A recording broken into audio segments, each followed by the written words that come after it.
bit of a grade race, going 4 wide down into the hairpin in turn 1. Oh, we've got one of the Fishy Motorsports boys off out there. Was that Brett Warby by the look at that? We've got Jimmy Dalton here up into 3rd place with a great start. He's slotted himself up 2 spots, and a beautiful, beautiful start from him. Adam Hughes behind him also up 2 spots. Stefan, absolute brilliant start.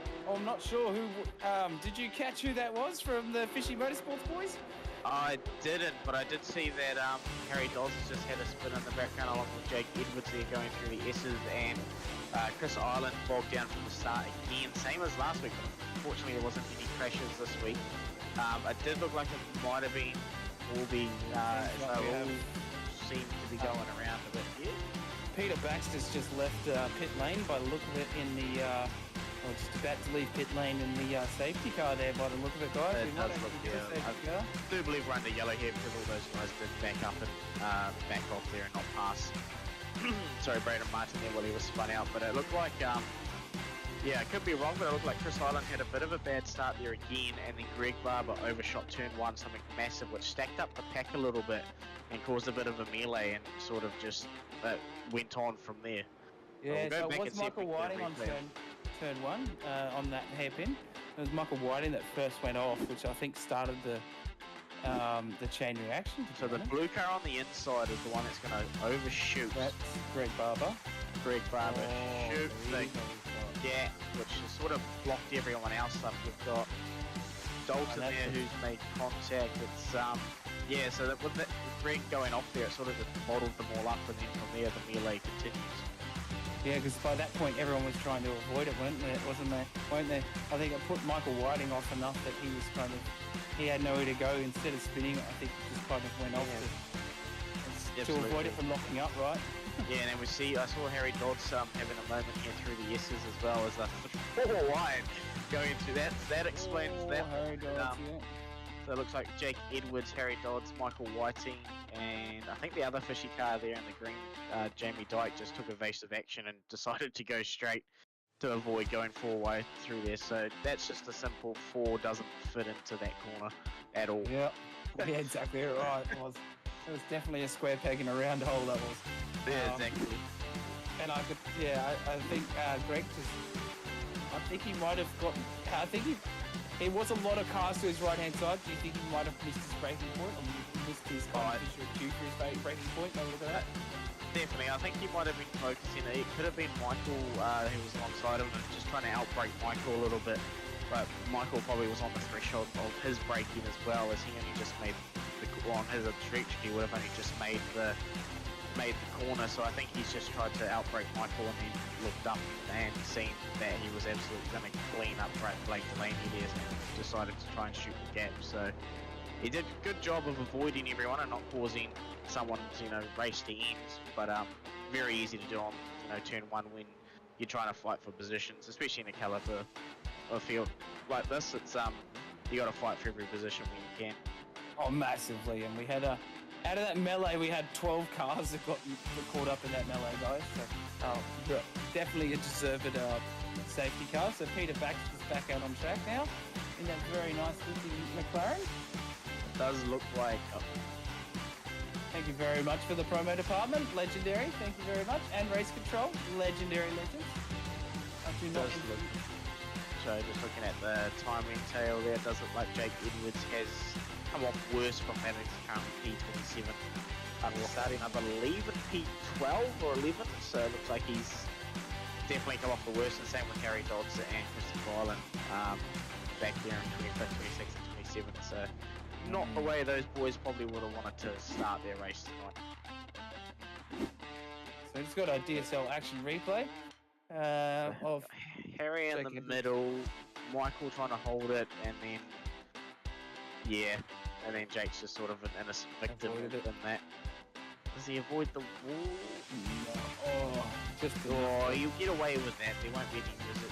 Is he going to that in the wing? That would have done the damage, right? Damn it! Yeah, it definitely bent the wing, and we all know.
Good evening, everyone, and welcome back to SRW TV, coming at you live from VIR, Virginia International Raceway, for Season 2 of the SRW GT3 Porsche Cup Series. It is round 7 tonight here at VIR, a 5.2 kilometer track.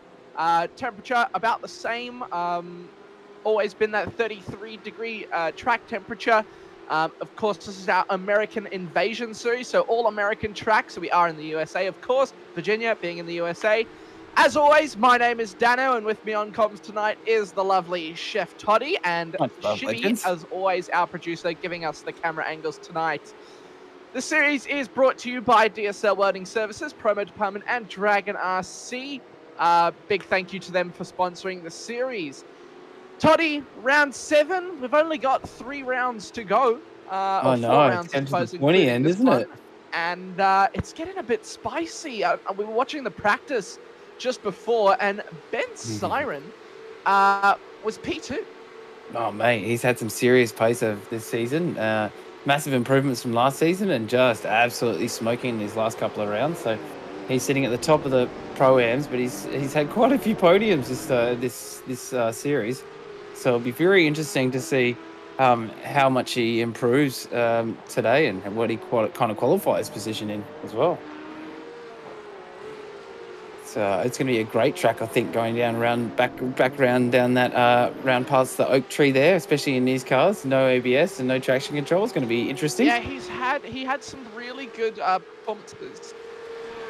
Yeah, he had some really good performances the last couple of weeks, ending up on a couple of the podiums, doing really well for the 9.5 SimSport boys, as he just comes through the S's now into the oak tree. I don't think these Porsche Cup cars will get airborne like the supercars did, but they are definitely going to be flying through those S's. And it should be a good race. You will see them use a lot more curb than what we've seen with the F3s or the Radicals as well. So a little bit more like the V8 supercars around here. They do use a lot more sort of curb around here. So you might see them use a little bit more curb and get a little bit more bit sideways sometimes. Hopefully, maybe. I'm in the mood for a bit of carnage tonight, Dano. So we didn't get any safety cars last night, so I missed them. I am pretty positive we will get a safety car tonight. We have 19 drivers entered tonight, and it should be a really good race. We have Jonathan Hancock in the promo department safety car, and it hopefully won't have to see him out on track, but we certainly might end up seeing him. Adam Hughes does your opening lap. He does a 1:48.22. That is a very strong lap to start off with. Tim Cornt goes P1 for the amateurs, and he's actually gone quicker than Michael Whiting. He's currently actually sitting P2 overall, so a very good lap from him, a 49.3. Do you think we'll get into the 47s, Toddy? Oh, I reckon we definitely will. These guys are only 4 minutes in, and we've only got, Hughesy up there, 48s, low 48s. I reckon we'll get into the 47s. We might even get into the very low 47s. Who knows? It's a big call, I know. Michael Whiting, having a big snap of oversteer, trying to correct it, ended up in the tyre barrier. It was a massive shunt. Could see that happening during the race. Just a product of the Porsche Cup being unrelentingly difficult. Just a little bit too much power, and it will just send that back end flying. Of course, with this being that rear-engined car, engined, is that a word? A rear-engine car, it does tend to throw the back end out quite a lot. Yeah, it does, especially around here as well. As you can see, there's a lot of grass and there's quite a bit of dirt on those exits and stuff like that as well. For all you guys viewers out there, if you get a bit too much tire, you do need to use all the track on Virginia. But if you get a bit too much tire on the outside, you can, as we've seen, just in the last shot earlier, one of the crisscross boys coming back onto the track, just having a little bit of excursion, and that might have been the cause of it also. So. But thankfully, lots of runoff here, hey, Dano? Yeah, thankfully, just with iRacing being what it is, the grass is like ice, as you can see. That is Adam Hughes going off and keeping it out of the wall, thankfully. We are going to go on board now with Mick Wilson, the number 152 car for Locked On Lads. Oh, sorry, this is Tim Korn. I don't know what I'm getting. SDK's being funny. Yeah, my SDK is all wrong. It's telling me that we're watching Mick Wilson, but that is definitely Tim Court, the number 16 car on your screens. Now, Ben Siren has pipped him for pole position. He does a 149.1, and Adam Hughes did a 148 flat, so he is miles ahead of the rest of the field. Chris Island and Kyle Zink are still about a second and a half behind him, so there is a lot of pace to be found at this track for those guys. There is definitely. They're only 7 minutes in. Once these guys start to wear down their fuel and warm these tyres really up and really get in the groove, we'll definitely see some 47s. It might be a question, will we see 46s? Well, usually what you want to do actually for the quali is you would put in like a lesser amount of fuel, maybe 2 or 3 laps, and you just go and send it for those 2 or 3 laps. Yeah. So you got as little weight as you can. You would come in and then chuck on some new tires, so just reset the car basically, and then you would go out again and do pretty much the same thing, just quicker. You would hope. Callan Hodgkinson on your screens now. He's had a bit of a mixed bag recently. Got caught up in a couple of incidents. Last week at Daytona, had that lap 1 incident with Mr. Dean Sinkovich, and we'll be watching him, a close eye on him, how he goes with Dean this evening. But with those guys having a bit of strength in numbers, we did see a bit of a good fight back with teamwork, with 3 of them actually working together to get to help each other get back up through the field there. So they definitely have a bit of an advantage there. If one of them does get a bit off track like that, or has a bit of a rubbish start, or etc., they can work together to catch up to the next guys, which is good to see. Yeah, you've got to be careful going off here.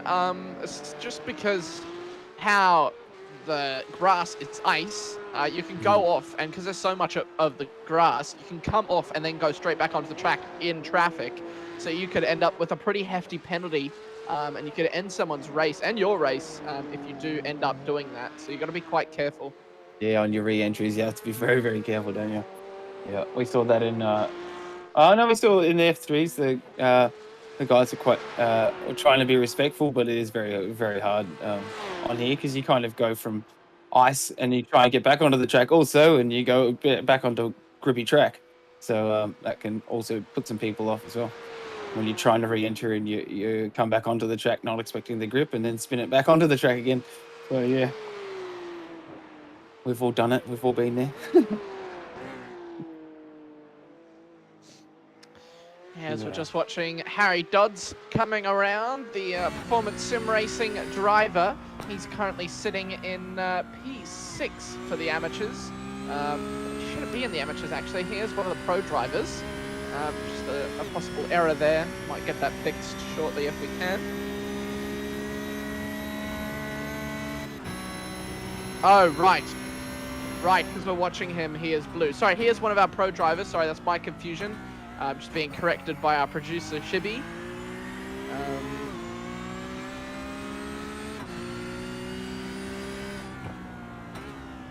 That's okay.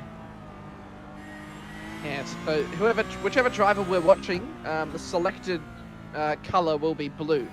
So just keep an eye out on that on the left-hand side of your screens, and you will see whichever driver, if you're struggling, you can't see, they will be blue on the left-hand side. Great little gyro cam there in the cockpit of this GT3 Porsche Cup car. Going through these rolling corners and S's through here on Virginia International Raceway.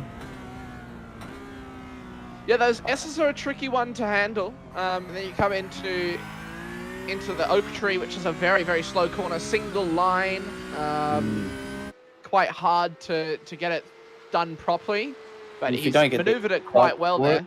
Yeah, that's the thing with it, hey, because the oak tree is not really the most difficult part of that section is the actual S is coming up to it. If you don't get the right line through there, it puts you on the wrong line for the oak tree. And if you get that wrong, that's what puts you out off onto the dirt and the outside. So, Well, yeah, happened to me quite a few times.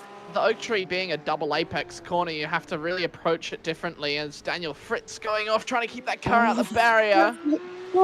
Very, very close to a bit of a problem there, but he's kept it on track. I think he'll reset and go again. I don't think Harry Dodds was going to be improving on that lap.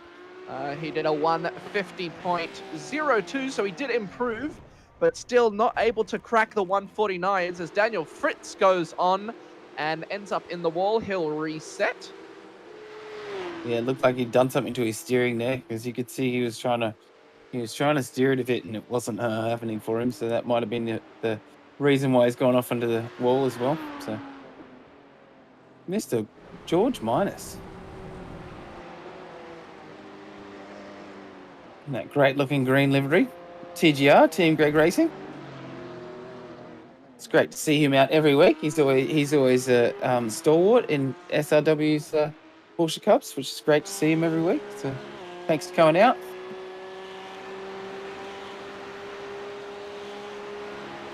So what's your highlight part of this track? What's your favourite part of this track, Dano? Do you have a favourite part of the track, or is it?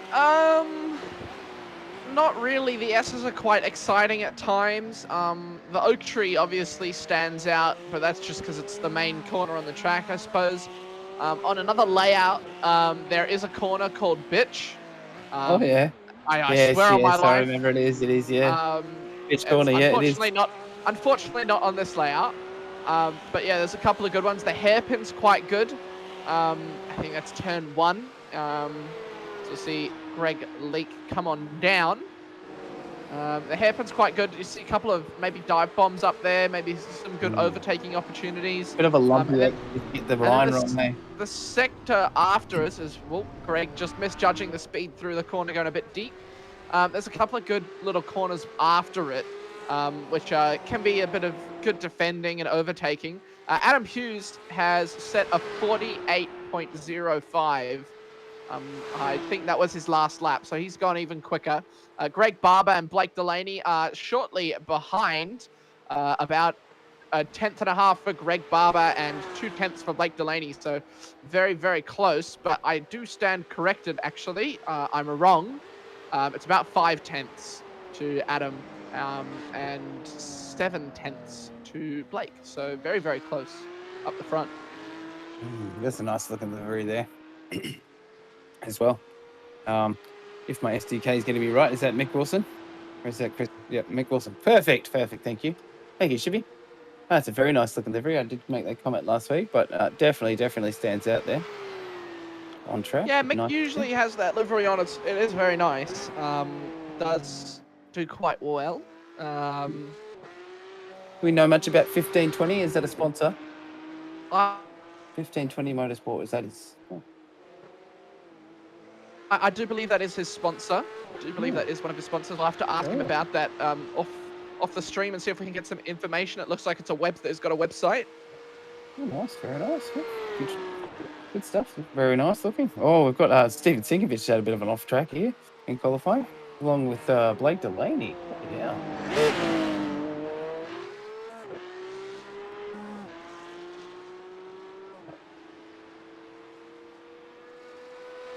Nice, just is it reading us wrong?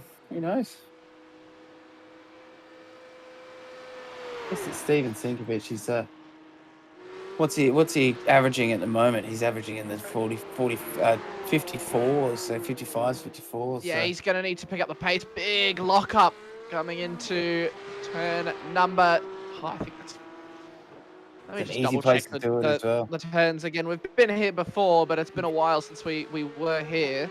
Let me just get the track map up once again. Images.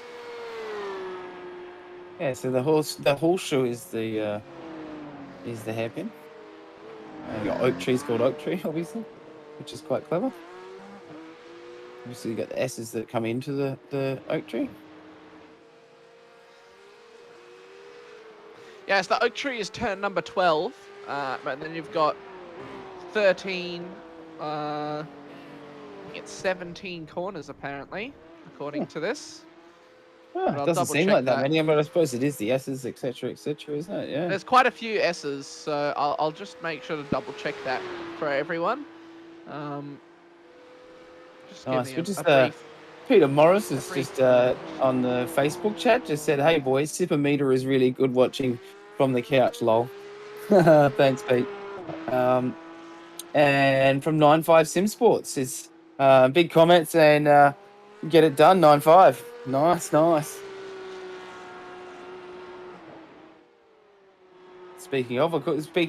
watching Carl's Inc. right now, guys. So just pulling into the pits here. Might be doing a bit of a stop and go here in this last 10 or so minutes.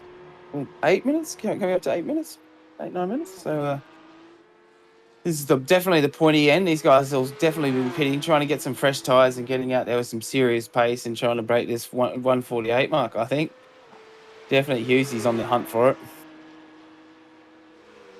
We might have spoken a bit too soon, Dano, with the old 148.05. What do you reckon? Yeah, Whether I they're going to don't know break if it. Adam is going to be able to beat that. It's a very, very strong time.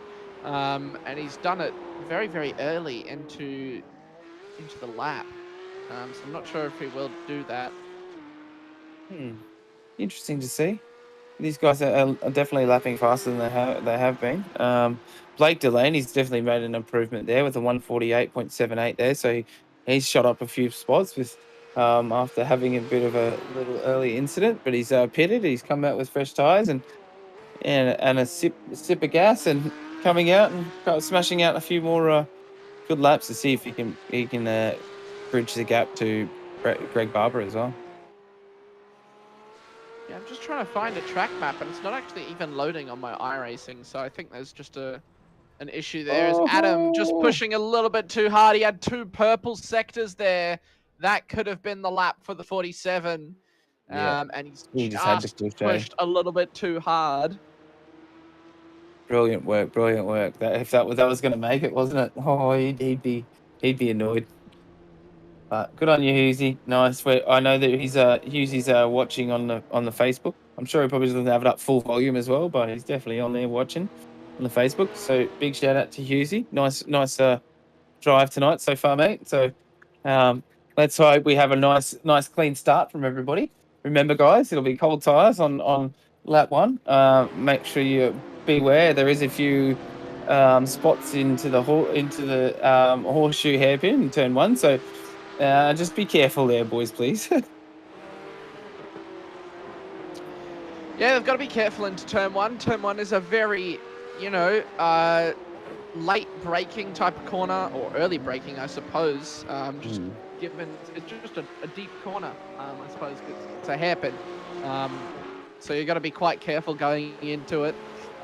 If you're too wide, you've got to make sure to leave the space.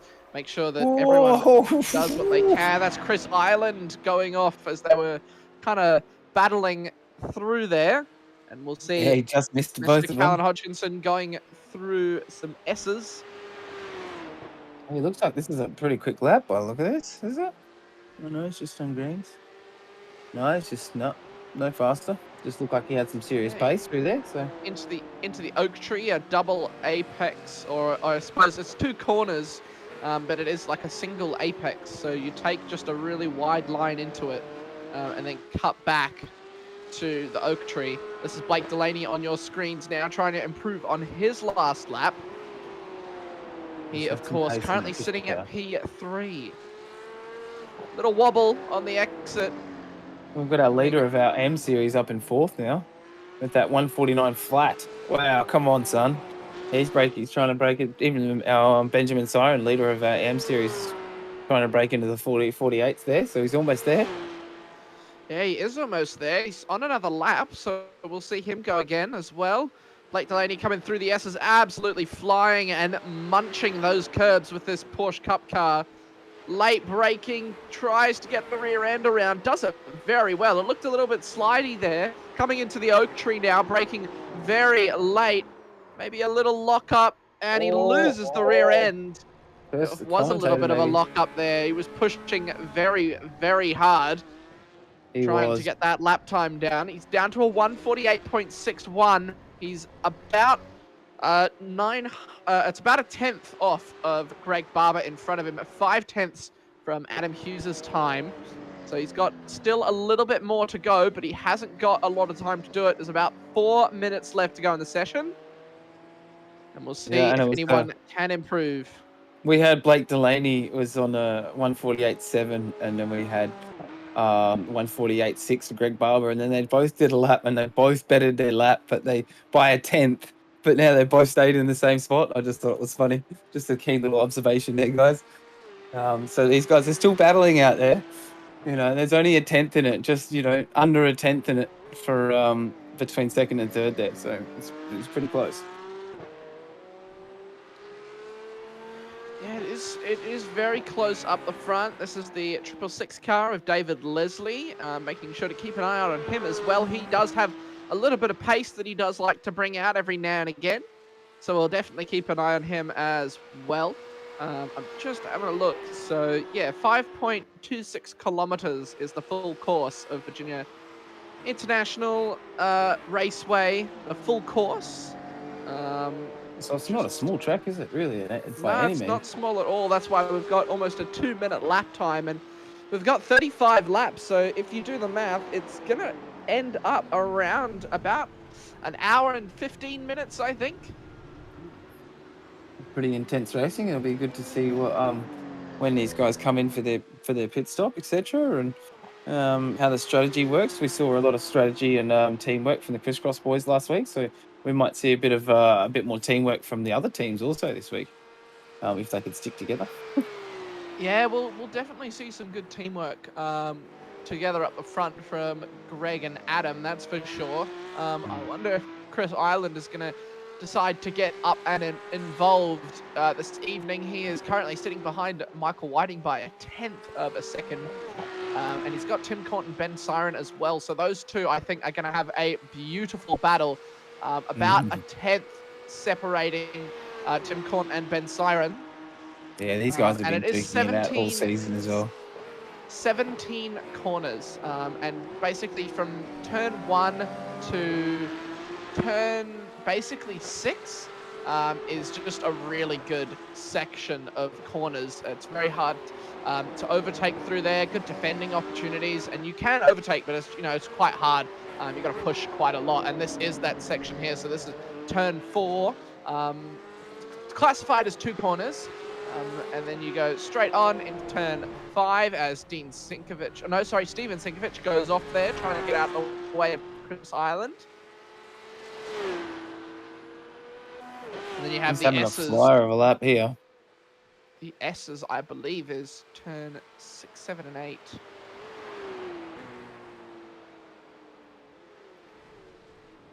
Oh, Chris Ireland going off.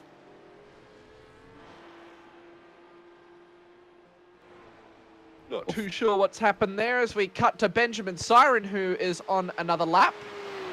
Oh, is he going to be able to break this 149 barrier? Ooh, come on, Ben.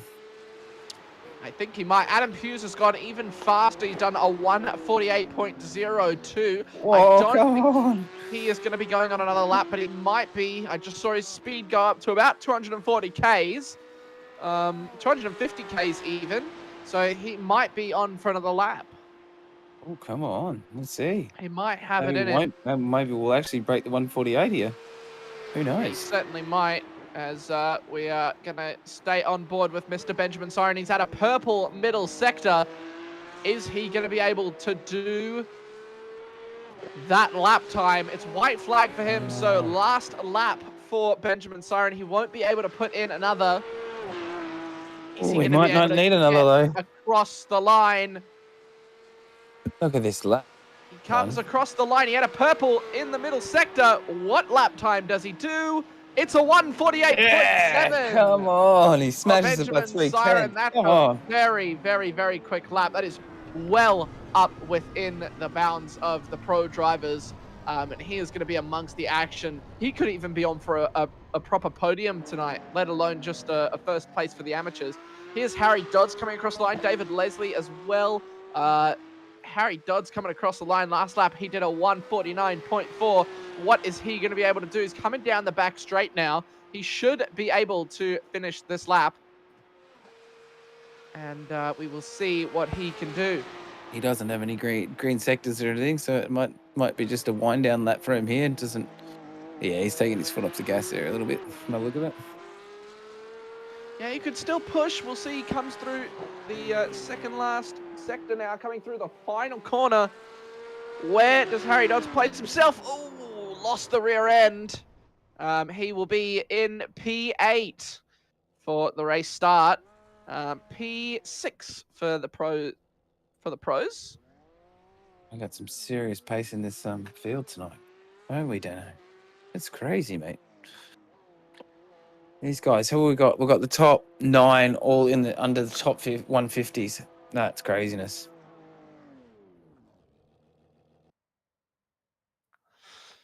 And the top 9 all in the under 150. You are right. That's and we'll crazy. get ready to go racing here, but we'll get you as soon as we can. We will get your driver standings up on the screen, your qualifying results, and we'll have Toddy take you through it. Sounds good to me, mate. Sounds awesome. What a qualified, mate. Bloody hell. Adam Hughes. He did break the 148 mark. Yeah, come on, son.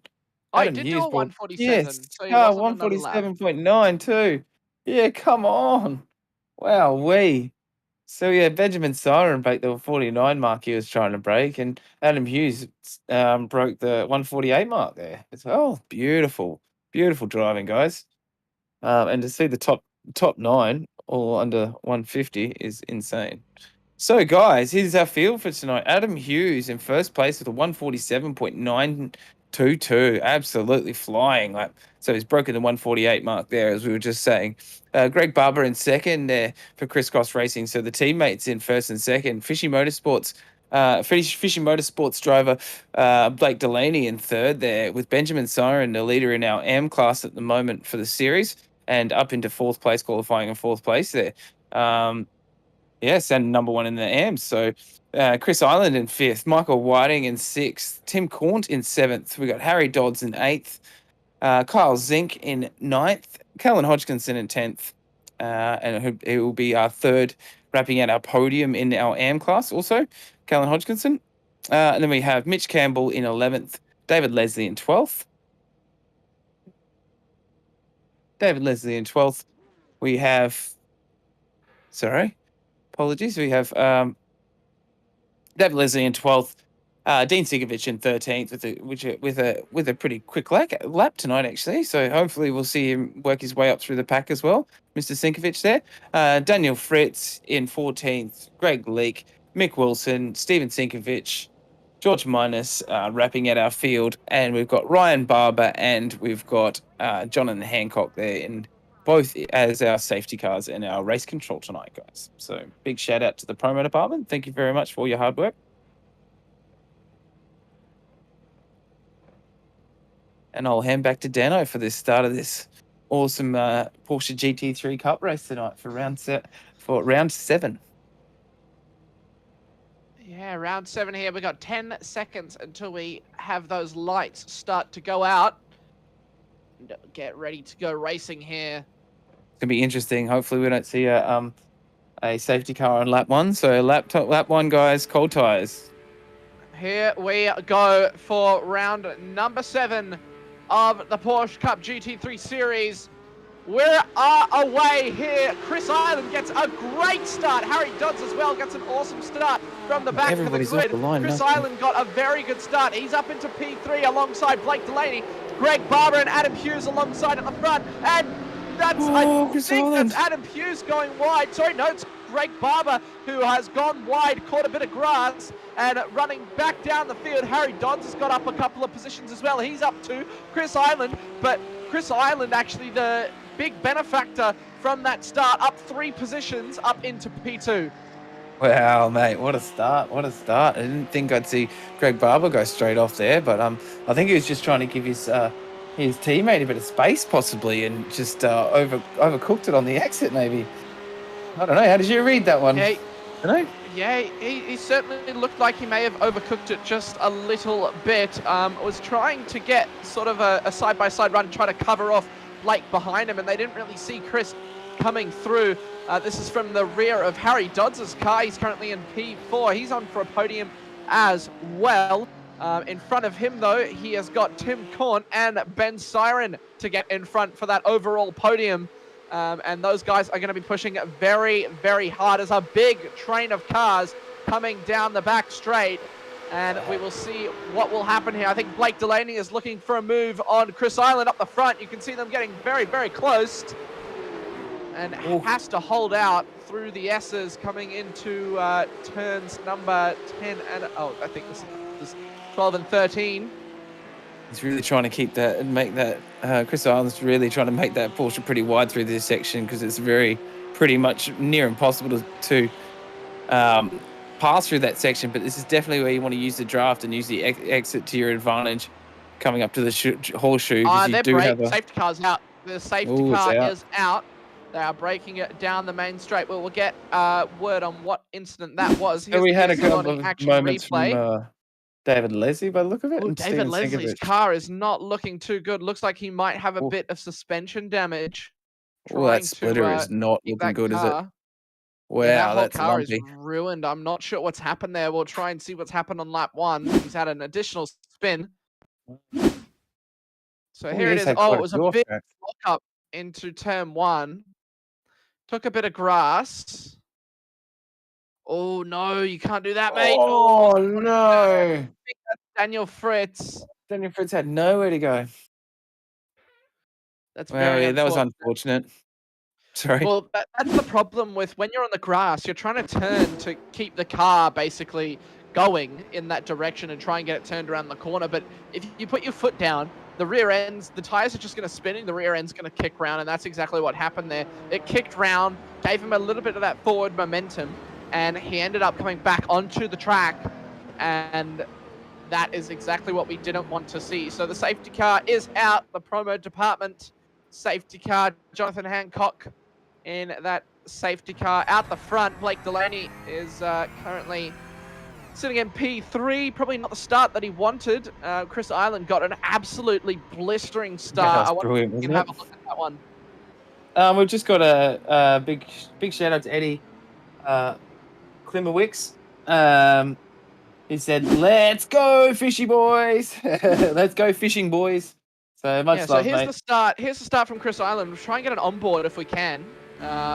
Gets an absolutely monstrous start.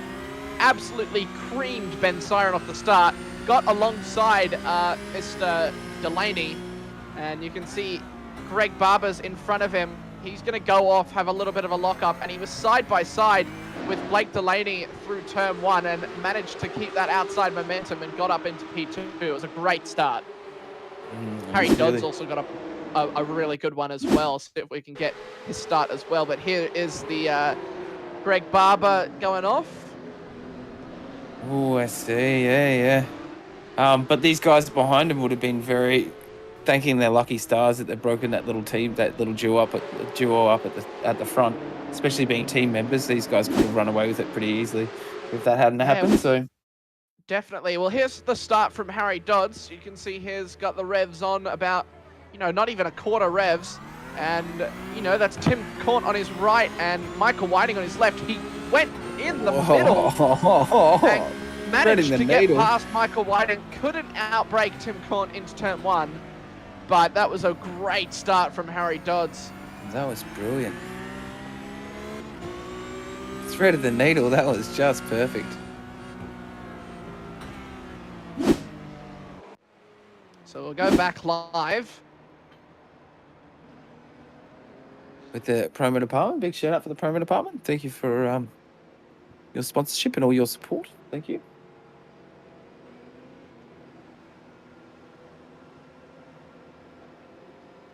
See the cars coming down the main straight. That's a great shot, actually. With the static camera and then it blows out at the end. Really cool. Quite like it. Very nice, Shibby. Nice little shot of everyone coming down the straight. can see that's a 9.5 Sim Sport car just weaving along there.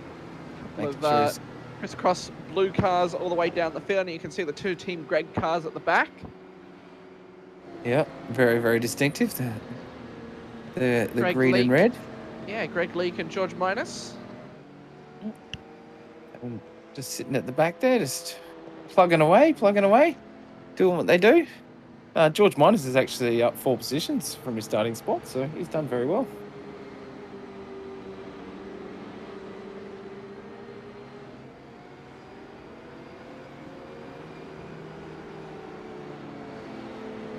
Yeah. So while we're on the safety car, it's going to be interesting to see how these guys get it back off the line and how Adam Hughes out the front really manages this restart. If he just kind of tries to run away with it, I think knowing Hughes, he's probably going to try and run away as fast as he can and try and build up at least a 1.5 gap so he can lose these guys and they can't catch him on the straights, etc. So that's what I'd be trying to do. But would you reckon there be any other ulterior motives or any other stats he'd be thinking about right now, Dano? Not really. Probably, not really much strategy going on. Of course, that was a lap 1 incident, so there's really not been much racing.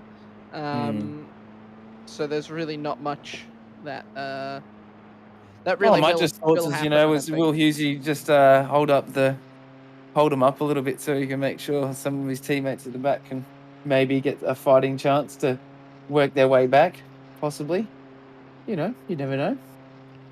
Yeah.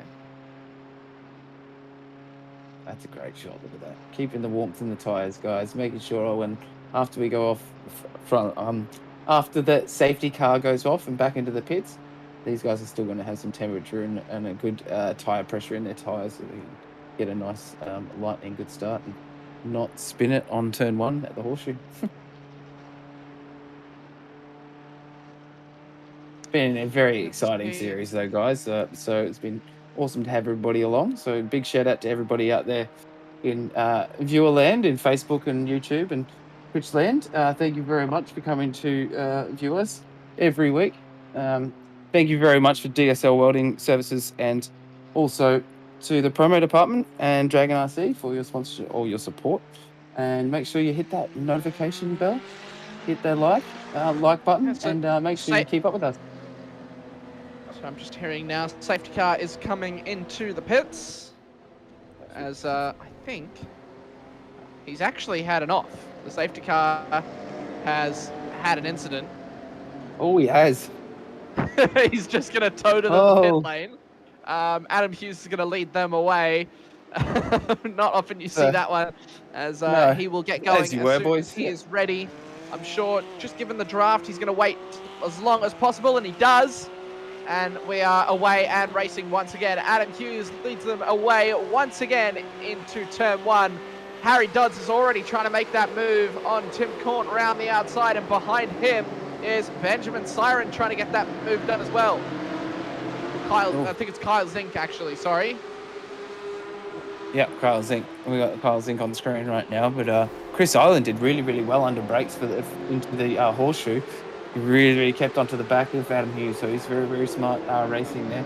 Harry Dodds making that Porsche as wide as he can, but also trying to attack in front of him also. On Tim Corn there, so we'll see how that one goes. Oh, Blake Delaney on the push. Blake Delaney going for the move on Mr. Chris Island. It looks like he's got it done.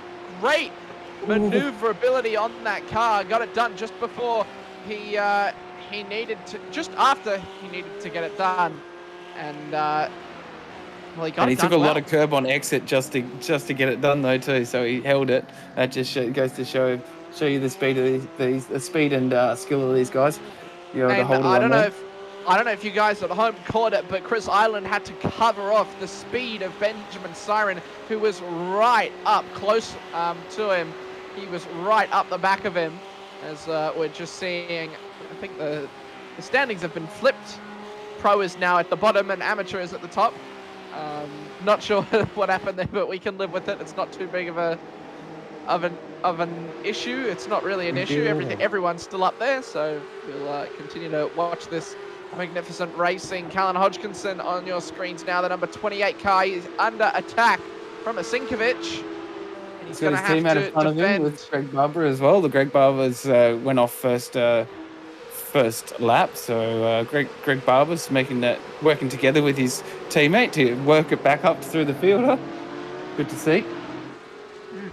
Chris Island is trying to get that position back on Blake Delaney, but that's the thing. If these two continue to fight, Adam is just going to run away with this win, and Blake Delaney is one of those people that does not want that to happen, and he's just got onto the grass there a little bit. I think Chris Island might have a little bit of a better run through the next couple of corners.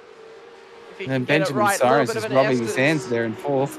Ben Siren, of course, is one of those people that will sneak up on you. He's going to sneak up on them now, I think, if these two continue to battle. And he could place himself on the podiums. And looks like Chris Island got a little bit out of shape there. Just going a little bit wide as they come into Oak Tree. Turn number 12. And it's funny with the Oak Tree because it just unsettles the car because it's the weight change of it approaching the corner. Whoa! Big lock up there. Big incident there. A bit of contact between Mick Wilson and David Leslie. Looks like they're both going to be okay, though. David Leslie gets out in front, the 666 car. They're going to be side by side. He tries to cover off Mick Wilson. Mick is going to have the draft, though, now. Is he going to pull to one side and try and get the overtake into the next couple of corners we saw in the supercars? It was very hard to overtake from anywhere but the outside and then inside, and it looks like David Leslie has covered him off well. Little bit of contact, though, that could go to the stewards. Yeah, it could. Definitely well could. But he might be just biding his time through these S's, try and make his way through it and rely on the draft down the straight, and hopefully he can get him into the horseshoe. But it doesn't look like he's gotten a stellar exit out of this corner, so maybe Mick Wilson has lost the battle here, and David Leather's going to run away from him here a little bit, it looks. Yeah, he certainly is going to want to try. And will we see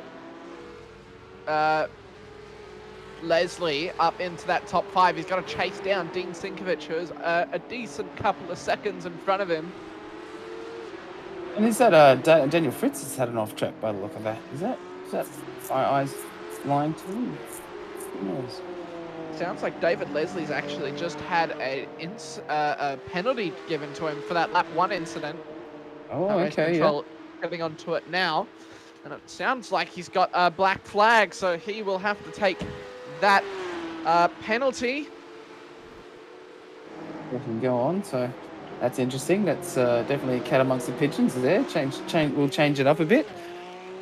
Yeah, for that part of the change field. his strategy up. This is a great shot in the back here. The barns and the pit lane and everything in the background. A very vast track. Very American though, isn't it, this track? Very American, all kind of concrete and that sort of stuff. Rather than as much tarmac as you'd see on more international tracks. Daniel Fritz has had another off track by the look of that. Wow, he's had a bit of a hard time tonight by the look of that. Yeah, from memory, Daniel Fritz wasn't actually too bad at this track in the V8s. I do believe he races in the V8s. And there was a couple of boys who were also quite good in the V8s, but, you know, different machinery. I know they can be quite similar. Barber's taking Kyle Zink, sorry to cut in. Oh, what a move. On the inside, Greg Barber, he's on the hunt back. He's got some serious pace. He's on the hunt back there. Beautiful overtake there on Kyle Zink. He got a beautiful exit out coming into the straight and just nailed it through the horseshoe. So good on you, mate. Beautiful run. Sorry, Dano? Yeah, you can see Mr. Greg Barber currently trying to get that fastest lap back. He's already close sitting to in doing it. And Adam Hughes is already into the 48s in race pace. Come on, son. Good on you. Yeah, I think Adam has got some outright pace here, and he's put in the practice, that's for sure. As we can see Callan Hodgkinson having a look at Mitch Campbell, getting it right up close and personal. This is going to be coming into the oak tree. Who's going to break later? It's going to be Mitch Campbell, but you know the run is going to be there for Callan down the straight. He's going to have the draft. Is he going to be able to pull off the move?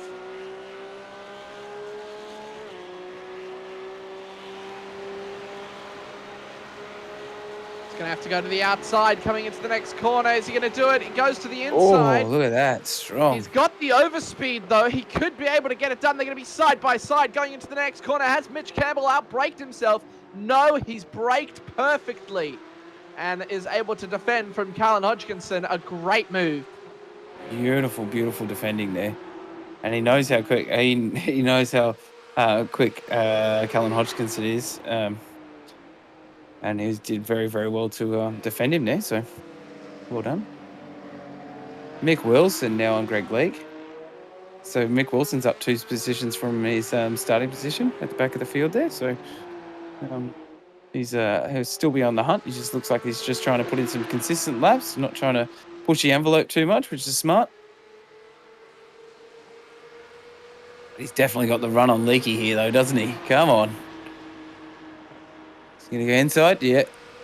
Oh, he's going to make it stick. Yeah, he's got plenty of room.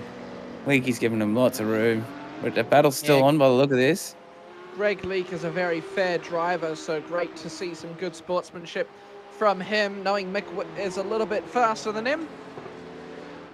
Yep, just making way for him. So in sixth position in the AMs at the moment, he's sitting in. Yeah, he's doing well. He's going to start to catch up to these boys in just a little bit. Harry Dodds has now got Michael Whiting on his tail, trying to get that position back that he got on the start. This is the battle for P4, and in front of them is Tim Corn and Ben Siren. They're also battling away for that pole position, that first position, sorry, in the amateurs. So very, very close. We've seen lots of really good battles between Tim Corn and Benjamin Siren over this series, so it's been great to see some real good battles in not only pro but AM as well. So it's been a real good, really awesome balanced competition. But we'll definitely see Pickham will definitely see people like Benjamin Siren and Tim Corn in the pros next year, because I'm sure they've earned their stripes now. Yeah, definitely. Ben Siren has just blown us out of the water with his skill. Amazing. Oh, improvement as well, just improvements to the roof, you know, it's very, very impressive to see. So he's obviously put some time into these cars, and he's actually gone, okay, yep, put some, you know, some serious effort in this season, and it's really shown, so.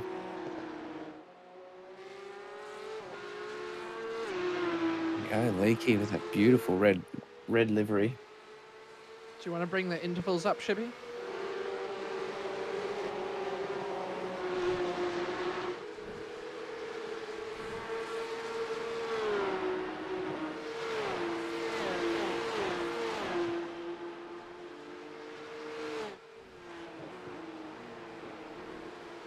Oh, all good. Oh. Michael Whiting is getting very, very close to Harry Dodds. We could see a position change in the next couple of laps from these two, and this is really where the main battle is on track. And Greg Barber now is starting to get involved. The number 22 Chris Cross Motorsports car. Well, he wants to be right up with on his the back teammate of again. Michael Whiting. This is going to get very, very heated very soon. Oh yeah, it will. Yeah, definitely. Once he gets past these guys, once he slots into the top 5, as soon as he gets on the back of Tim Corn, I think that's going to be all on for young and old, because those two are already battling. He might be able to have a good chance of actually passing Tim Corn, Harry Dodds, and Benjamin Siren just because of that fact. So it'll be very, very interesting to see. All it takes is one tiny little mistake, and it could change everything very, very quickly. Yeah, that's the beauty of racing. Things can change in an instant, and they have. Here is the second safety car being called. Oh, we've had a few off tracks there from Mitch Campbell, Chris Ireland. Wow, Callan Hodgkinson. It seems like it's had something big's happened by the look. Yeah, we'll get a look on what's happened there in just a moment. Looks like Callan Hodgkinson has had an off. He's dropped down to the back of the field.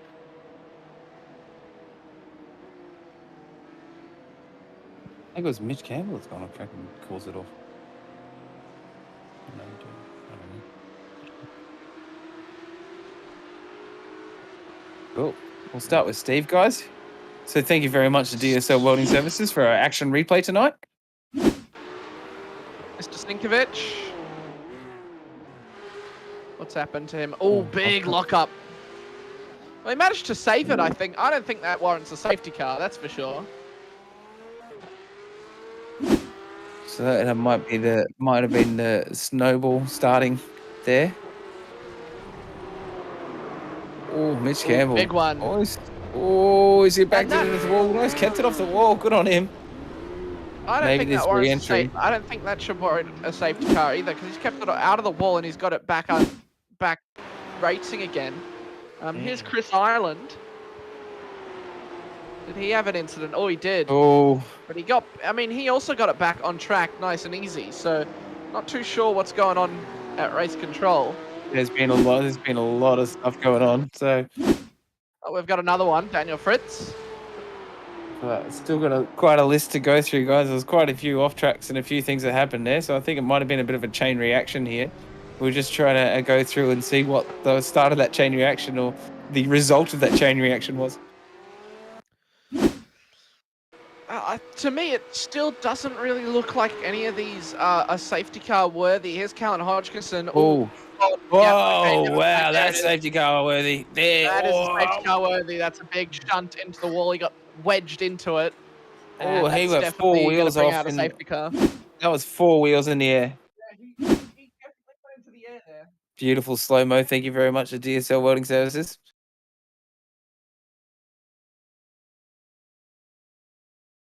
Here we go. All 4 wheels. It is all 4 wheels, right? Truly, right? Yeah. Wow, he launches. That is huge. He's the passenger by that point. Oh. Wow, that is a big hit.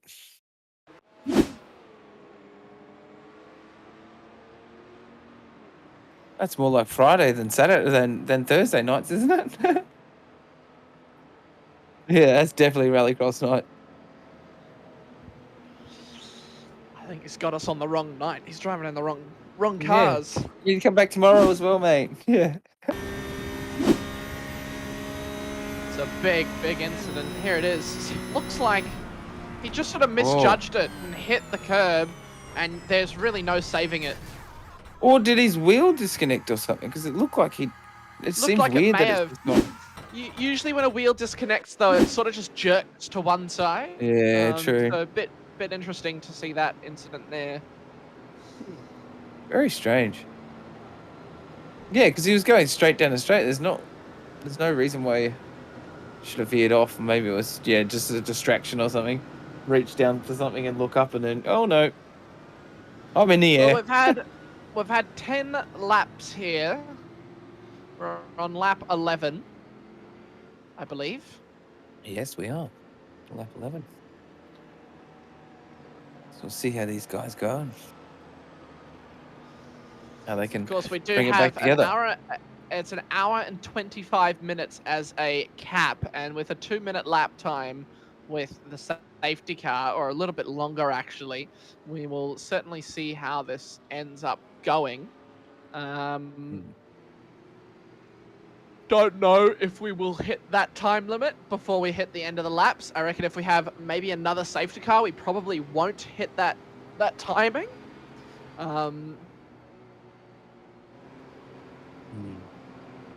Sorry, we will hit the time limit over the laps, and we won't hit our lap quota. But we will certainly just wait and see and how that goes.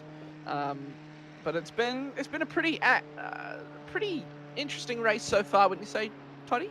Yeah, it's been really interesting actually.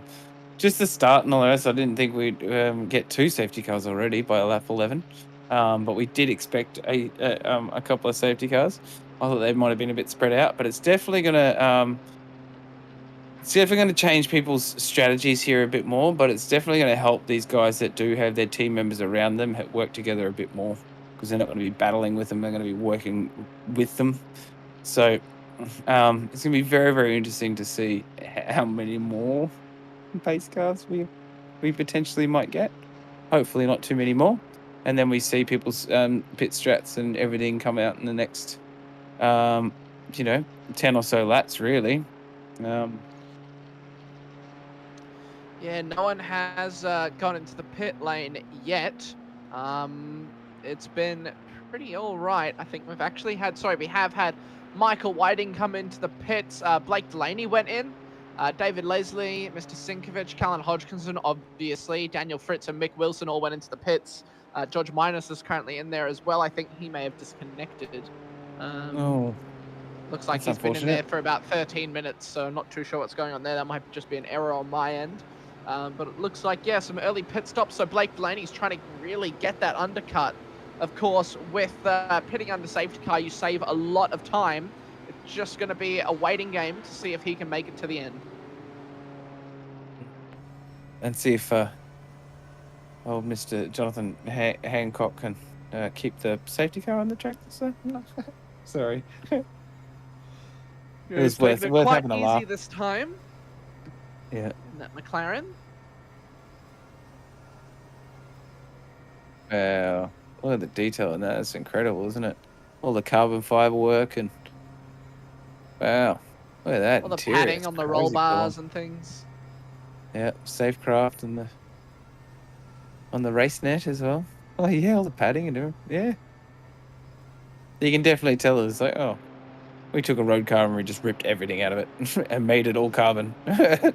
Pretty put a roll much. cage in it. Yeah. Pretty sure the GT4s are pretty bare bones in terms of a race car. They just kind of slapped a couple of wangs on it and sent it out. Couple of wangs. There's a big difference between a wing and a wang. Couple of wangs, a big rear wang.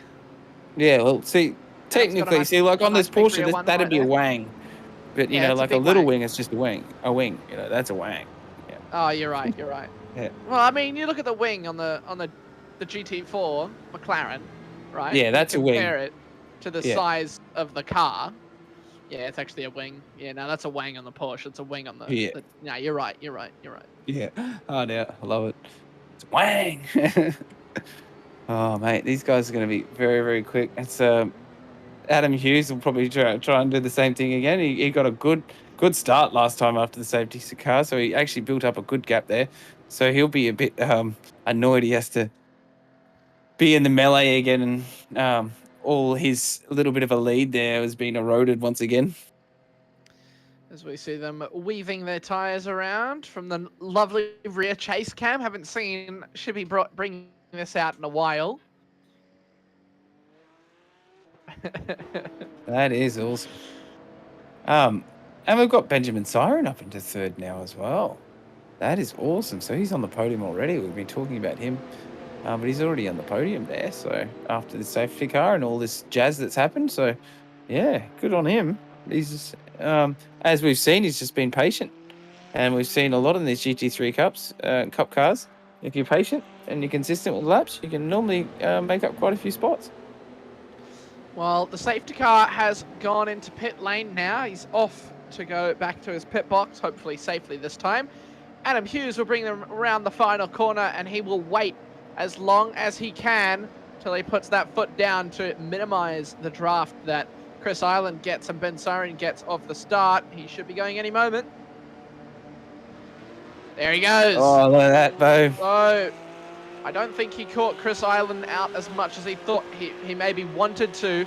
If we go look down the back of the pack, Harry Dodds is trying to make that move once again, but up the inside goes Mr. Greg Barber. Could we see a bit of contact? There is contact! Oh. Harry Dodds gets sent around trying to close off Greg Barber.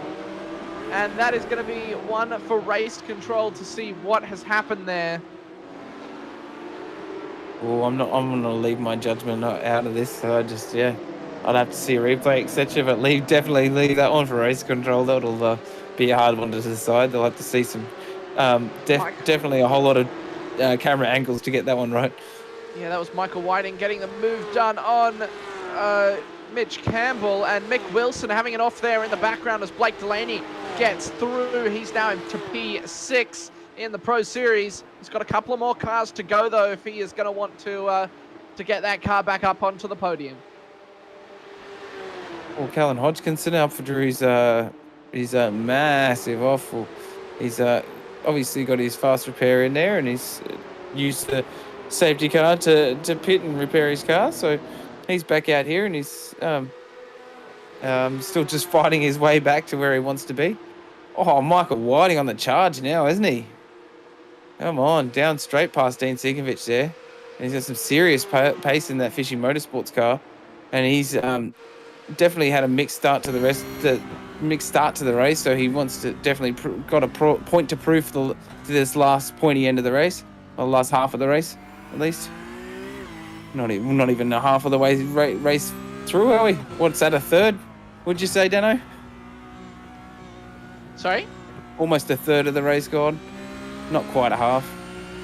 Yeah, not quite half, not quite, yeah, about a third. As we see Callan Hodgkinson going up the inside of Mr. Greg Leake down the main straight. He leaves enough room. Callan Hodgkinson should have it done and dusted. Trying to even outbrake Mr. Mick Wilson going into turn 1. He is now right up the back of him.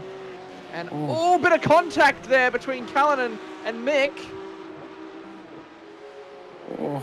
You guys might not have seen that on your screens as he's trying to get it done around the outside. Looks like he does actually get it done around the outside. That's a great move from Callan Hodgkinson. Oh, very nice. Mick I think might Mick Wilson might have got out of it. Of problems as Harry Dodds is trying to make a move around the outside on Daniel Fritz. He gets that done. A lot of action going on the back of the field. Yeah, and Leakey having to try and defend Harry Dodds after that bit of an incident just Harry's going to go for it. They go side by side into the S's. Oh, Leakey! Oh, he's hit the inside curb on that side. He had nowhere to go. He was under brakes too. Got it. Back onto track well, though. Just going to have to clean off those tyres. Yeah, that was so well, nicely saved. Sorry, apologies. And Harry was actually able to get it up the inside of Mick Wilson at the oak tree, so he's now ahead. This is the battle up the front, though. Mitch Campbell having to defend from Blake Delaney, and I think Dean Sinkovic is on the inside as well. He has to defend from Mitch Campbell. There's a lot going on here. Blake Delaney trying to get through on the inside, not able to do it. He's going to have to be a little bit more patient than that to get it done. And Dean Sinkovic is defending for his life right now. He's defending for Mitch Campbell. He wants that podium. But Blake Delaney's hungry for this as well.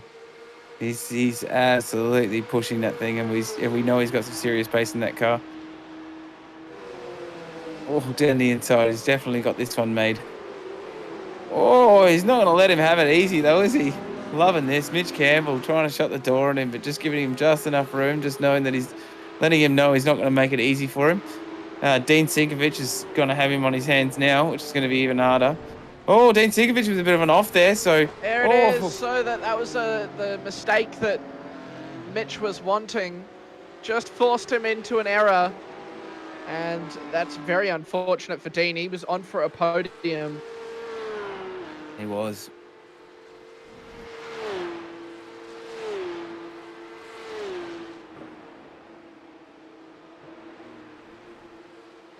We just had a nice move there from... just jump onto a nice move from Harry Dodds here on Callan Hodgkinson. Oh, down the inside. Come on. Callan Hodgkinson saw him just at the last minute. He was like, yeah, no, I don't have enough pace to defend this. I didn't realise he was going to come up on me that quick, but look at that. Here is the DSL Welding action replay. And we are back live. Sorry, there was a bit of a delay there for you, Dano. So it must be a bit of internet. But we are back on board now with Michael Whiting having a great little tussle here with Kyle Zink. Kyle Zink having a great drive. He's up 3 positions. He's stayed out of the trouble tonight, which has been good to see. Oh, who's that one? Who was that? No, was that Greg Barber again having another moment? Oh, that's unfortunate. He has some serious pace in that car. Was he just trying to slow it down enough for the pits there? And locking it up? No, it looks like he's kept it out on track on my screen. I can see that. Michael Whiting is really trying to make Kyle Zink worked for it. He is up into the podium positions now. And yeah, I think Come Greg on. Barber did have an incident because he's dropped down into P5. Blake Delaney is now about a second off him. He's really closing in. And up the front, you know, we've got Chris Island now about 5/10 out from Adam Hughes. It's very, very close up the front of the field. Oh, he's having some great racing. Daniel Fritz on the hunt back again. He's had someone just been in the wrong place at the wrong time. Oh, two offs at the back. Steven Sinkovic. And Mick Wilson. Oh, wow. They both kind of made the same they made the same sort of error, but very different reactions to that said error. Here's a DSL Welding action replay. Kyle Zink.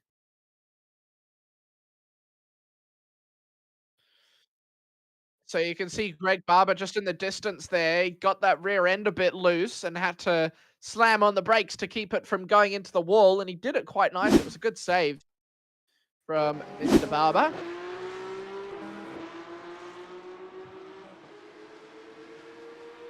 So now the field's starting to spread, guys, as you can see.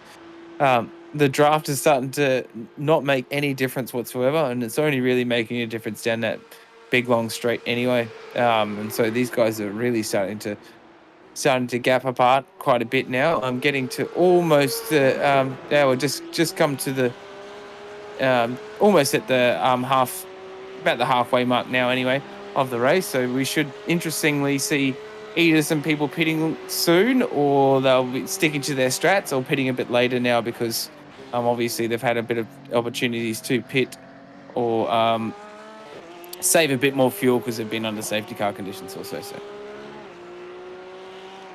Yeah, it should be quite good. Now, I'm stuck in slow motion. I don't know about you. no, I'm all good. My iRacing is stuck in slow motion, which is fun. Oh, That wow, is, that was I massive. think, a Sinkovic that has gone straight into the wall. It is Dean Sinkovic. He was having a really good race, and he has ended up in the wall. And I think the safety car is going to be brought out.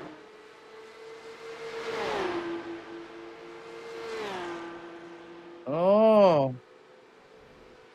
So it seems there was a bit of a chain reaction event there, guys. It was a bit of a driver on driver on driver there, possibly. So we'll go to a DSL action replay to see that.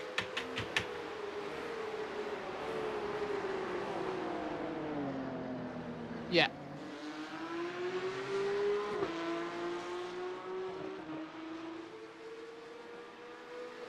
Hey.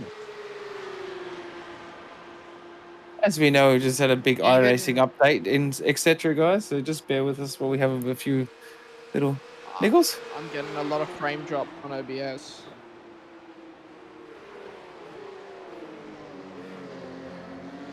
So we got Harry Dodds on track in that 7th spot. Yeah, in that 9th spot on track at the moment. He's just trying to make his way back up through the pack at the moment. Sorry, 7th spot at the moment.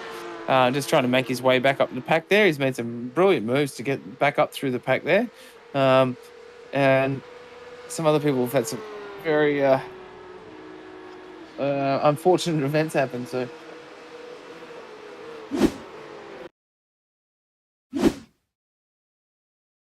got Dean Sinkovic here. I actually can't see what's going on. Oh, so we got Harry Dodds. Harry Dodds into the back of David Leslie. Oh, and Dean looks like he's tried to avoid it, and then he's ended up the worst. It didn't look like there was their contact, was there?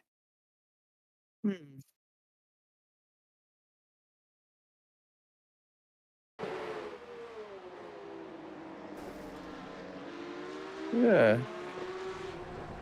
Yeah. There was definitely contact between Harry and David, but not enough to put either of them off.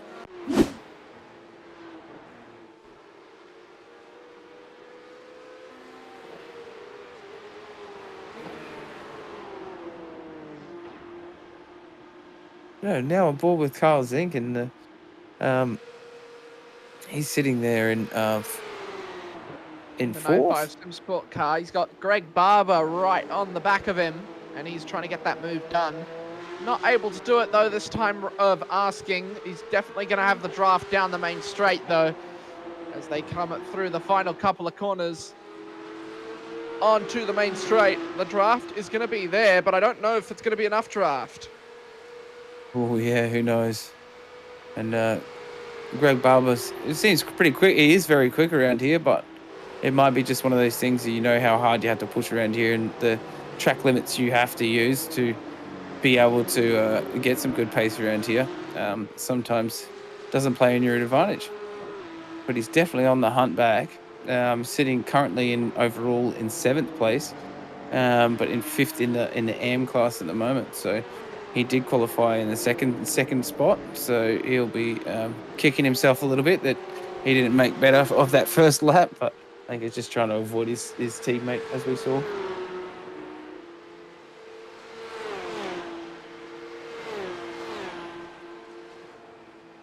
I just closed iRacing and reopened it, but it's still loading in, and then my Discord's running slow, and just apologies to everyone watching at home. I'm just trying to get my things working again. Technical difficulties. As we know, all in the iRacing world, all had a big, massive update. It's a big improvement, but it's just teething problems. And I'm sure everyone's finding it at the moment. So next couple of days, everybody will work it out, and it'll be back to bigger and better than it has ever been before. So Greg Barber, wow, man, he's definitely on the push. Oh, and we got Michael Whiting. Michael Whiting what a going for it move on Tim Corn. Is Tim going to be able to defend from him? No, that's a great late breaking move from Michael Whiting around the outside on Tim Corn. He goes up into another position. He stays P3 in the overall standings though, but that is a great move. Oh, brilliant. He's in the pits, guys. He's in the pits. So that's one of our race leader is in the pits and he's pitting on lap Chris 20. Island So takes the lead and he's about 8 seconds up from Michael Whiting. Is Blake Delaney. He is going to have Adam Hughes under the pit stop. So Blake Delaney is, I think, your net leader, as there is a car off at turn 1, looked like. I believe it is Tim Corn as he's dropping down the order. No, it's not. Bean Sinkovich are being told. Greg Lee. Yeah, so we get a few funny readings there when people pit. So here we go, Michael Whiting. So he's out on the track now. He's sitting in second now in the AM class because the other guys have pitted. But Benjamin Siren's sitting up there in first, but he's sitting in first in the M class, but second in overall, which is great. And Chris Island's sitting out there in the first position. So he seems to have gotten over his early wobbles, and he's rocking and rolling now. Yeah, Greg Leake. Leakey and Steve always love to have a good battle. So Steven Sinkovich and Greg Leake having a battle towards the back like they love to have. Most weeks, so they do kind of stick together, and they loved having a good race together and a good fight. So it's always good to see the battle between those two. Hold on, I'll be right back. I think I might have a fix. Okay, so as Stano sorts his fix, I'll keep on taking you through this race, guys. So Greg Leake with that great looking livery as well, the Ronald McDonald livery. I like to. Kind of looks like that, doesn't it? Something like that. Anyway, Steven Sinkovich up in 14th. Steven Sinkovich into the pits now, so he's into the pits now. Greg Leake staying out by the look of that. Yep, staying out. Dean Sinkovich is still out. And who have we just got gone to the pits? Chris Island, Greg Barber, Benjamin Siren, and David Leslie all just into the pits now, guys. So that's definitely going to shake up the tin a bit. So we'll see once everyone's gone into the pits. Adam Hughes should slot himself naturally back into that front spot. He was a few seconds in front by then. He initially had a gap when he went into the pits of just over 3 seconds, so about 3.5 seconds. So he had a bit of room there, a bit of breathing space and a bit of room, so he should be able to use that to his advantage a bit. But Kyle Zink here, 5th in the AM class at the moment, and 7th overall. He's up 2 spots from his starting position. He's having a great race. He's been really consistent tonight, which has been awesome to see, man. Really, really great racing from Mr. Kyle Zink. Just kept out of the trouble and just kept out of the trouble and used his safety cars to his advantage. But look at this, being nice and consistent on this massive hunt down after Tim Corn. I wonder if he can get this, but Kyle Zink pushing on. He's trying to stay on the back, and he's trying to make this move happen with Tim Corn. He might not be able to make it happen through here, guys, but he'll definitely try to push this exit from the oak tree and then push it down the draft and then use as much slipstream as he can behind Tim Corn's car, and he should be able to make it before he gets to this, or as he gets through this hairpin, just depending on what sort of direction he'll take, whether he'll go the over and under or he'll just try and take the definite outside or inside. But oof, no, so we got beautiful work. Okay, very, very respectful driving from both of them. So they've left each other plenty of room there, but Kyle Zink is definitely not taking the pressure off. But these guys having a bit of a battle. You've got actually Greg Barber behind them, who we know has got a lot of pace. Is really hunting these guys down, seeing these guys are having a bit of battle, and thinks that he can see blood in the water, and he wants to go after him like a big great white in that full master car, you know. Yeah, we got the. So what have I missed, Toddy? Ben Siren's now in fourth. Pardon? Yeah. Ben Siren in fourth. Yeah, Ben Siren in fourth. They've all just jumped in the pits. So we had a bunch of all our leaders pretty much all into the pits now. So we've had a great bunch of people go into the pits. Chris Island's still out, interestingly enough, and Tim Corn's still out as well. But Tim Corn's getting absolutely hunted by Kyle Zink, and he's got Greg Barber behind him. So it's a pretty cool little battle here. These guys just trying to battle as hard as they can to try and push for a full position. But I'm sure Tim Corn's definitely starting to feel the pressure a little bit. Know that he's hasn't pitted yet. He's probably got a little bit more pace than them because he's a little bit more fuel. But I'm sure he might be coming in very soon, because I'm sure he can't have much fuel left. To be honest, bro. Yeah, could have been doing a little bit of fuel saving. Dips two tires onto the gravel there, and it looks like Kyle Zink is going to get around him. Greg Barber is going to have a go as well.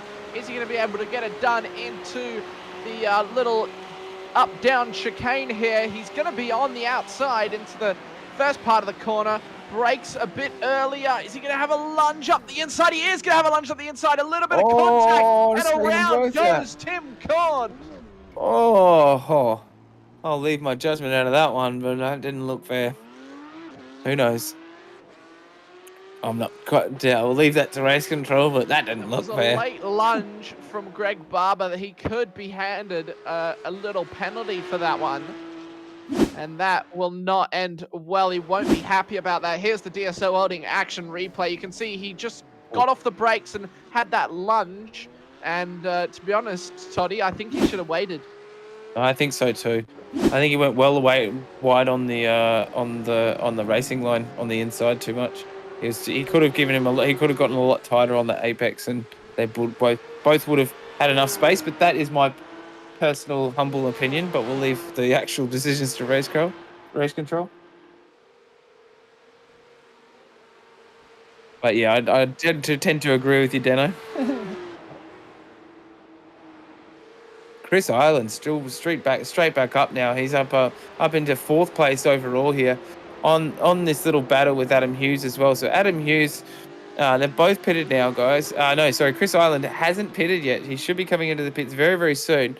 But obviously we've got Hughesy out there. He's already pitted. He's one of our first guys to actually pit, legit pit, without having to do a fast repair, etc., etc., etc. And while he was in the lead, by a bit over about 3.5 seconds there. But obviously with Chris Island on the back of him now, because Chris Island hasn't pitted, now you're going to see this Chris Island hasn't pitted for this stint for splash of gas, etc., etc., etc. And that's why you've seen Chris Island on the back of Hughesy quite a bit now, and that gap being a bit eroded, but Chris Island's still staying out. So interesting to see. It'll be great to see whether it's probably really definitely going to play into Hughes' hands towards the end of the race, because he might just end up having a little bit less gas and a bit more fresher tyres, etc., and be able to put that power down to the ground a bit easier with a little bit less weight. Yeah, it should be pretty good. Chris, I think he may have pit because having dropped so far back. I know he had that little incident before. Well, he's only had one stop though. He's had one stop, and that was for a fast repair, so he hasn't actually pitted for his mid-race pit yet. Well, he could have taken tyres and things for that as well. You can take it at the same time, so he may have actually taken those tyres. True. It would have been smart to do that, and we know he's very fast and quite a smart driver, so he would have done that. Oh, they've both gone off. That's Hughesy and Islands. So they both make a mistake into Oak Tree. That's a big incident for the race leaders. And Blake Delaney is going to take that with a big grasp. And he's going to be able to get a little bit further away from Adam Hughes, who is hunting him down. That gap was 20 seconds at the start of the lap. And it is coming down very quickly. Wow. That is huge. That is huge. I wonder how that... It just seemed like one's made a mistake and the other one's either made the same mistake or braked to not make the same, or not run into them, or... Oh, look like they both made the same. Oh, yeah, I see. iRacing isn't loading. They were both wide. Right? That's what it looked like to me. And I think Chris Island just nudged the nose into the tyre barrier. It looks like the car's okay, though, and he'll continue to get underway. His alignment can't be that well, though, can it? If he's slapped into the wall a bit, maybe, possibly. Who knows? But he's still got some pace out there, right, Deno? So, but yeah. Wow. What some events, man. Come on. 10 laps to go, and that happens. Woo! Here's Callan Hodgkinson. He's on the back of Chris Island. Here's our leader for the amateurs. He's got a 15-second gap to Tim Corn and David Leslie. Of course, Ben Siren has dropped way down the order. Did he have an incident while I was away? No, he didn't have an incident. He went into the pits, but he seemed to have spent way too much time. Oh, he has actually had a... It's been after his pit, actually. He's had a bit of an off track. So after his pit, he's lost one spot after his pit, but it seems to have had quite a long pit interval. Let me just double check that. Oh yeah, his pit lane time was over a minute. So that's yeah, something definitely happened there. Possibly he might have had to get some... Here's Michael Whiting into the pit lane. He's your race leader for the moment. Blake Delaney is going to storm past him in just a moment.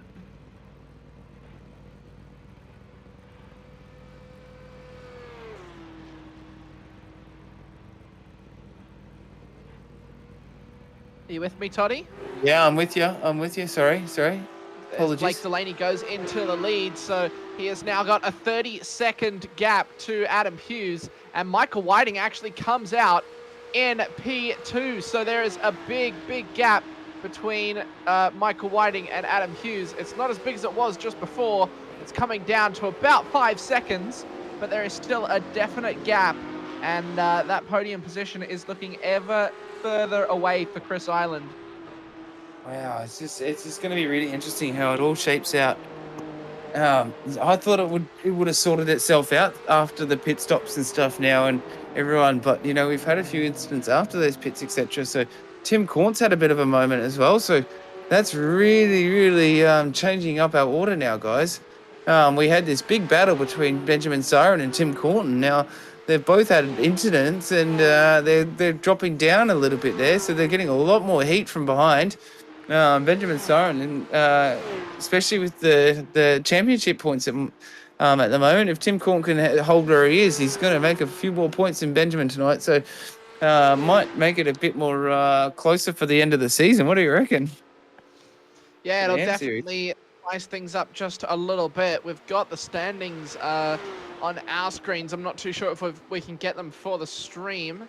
After round 6, the standings were looking very spicy. Greg Barber was actually in the overall lead for your championship, the Drivers' Championship, followed by Adam Hughes, 8 points behind, and about, I think it's 9 points behind Adam was Blake Delaney.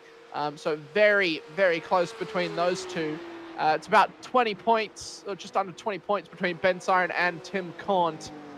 Michael Whiting is currently sitting in P6. He's very close behind Tim Caunt as well. So it's very, very close. Chris Island and Mitch Campbell are on equal points. They've all got drop rounds as well in the top 10. So going down, they've all used their drop rounds, or at least one, I suppose. So yeah, very interesting. Oh. Yeah, it's cool. I love it when everyone's a lot of them have used their drop rounds already. So it's like, oh, okay, we can kind of get a bit more accurate real standings of the series towards the end of the championship, if you know what I mean. Very, very cool to see how it's kind of working its way out, especially with the drop rounds, because it definitely can sometimes with drop rounds, especially with those guys that are consistent every single week.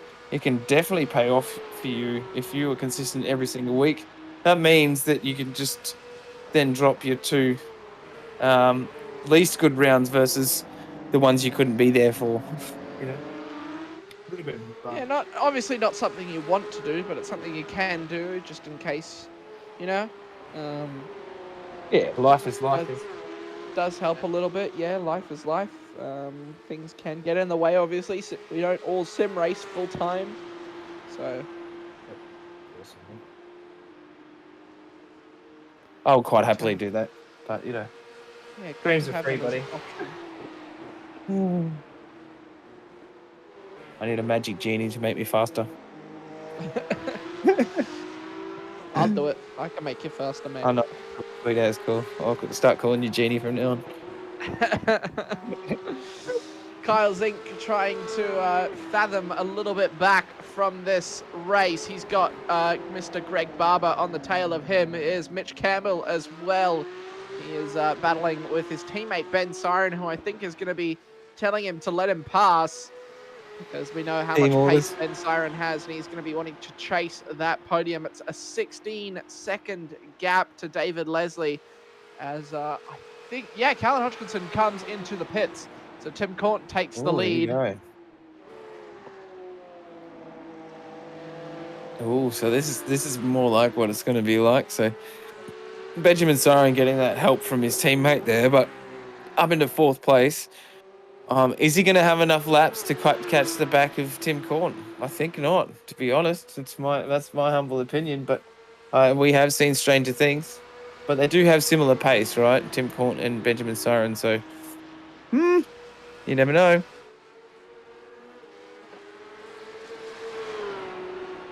Any predictions? Do you reckon Benjamin Siren will be able to catch Tim Caunt and they have a battle by the end of this race? I don't think so. If he's very quick, he's got to take out about a second or more than a second a lap, I think, on David Leslie if he wants to get P2. And there's about 7 laps remaining, so not long to go at all. Not enough laps. It'll be him at the end of the race just going, just one more lap. If I had one more lap, I would have got him. Sure. Yeah, not too sure he's taking enough time out of him. This is Harry Dodds defending from, who's that? I think it's Greg Barber. It is Greg Barber on your screens.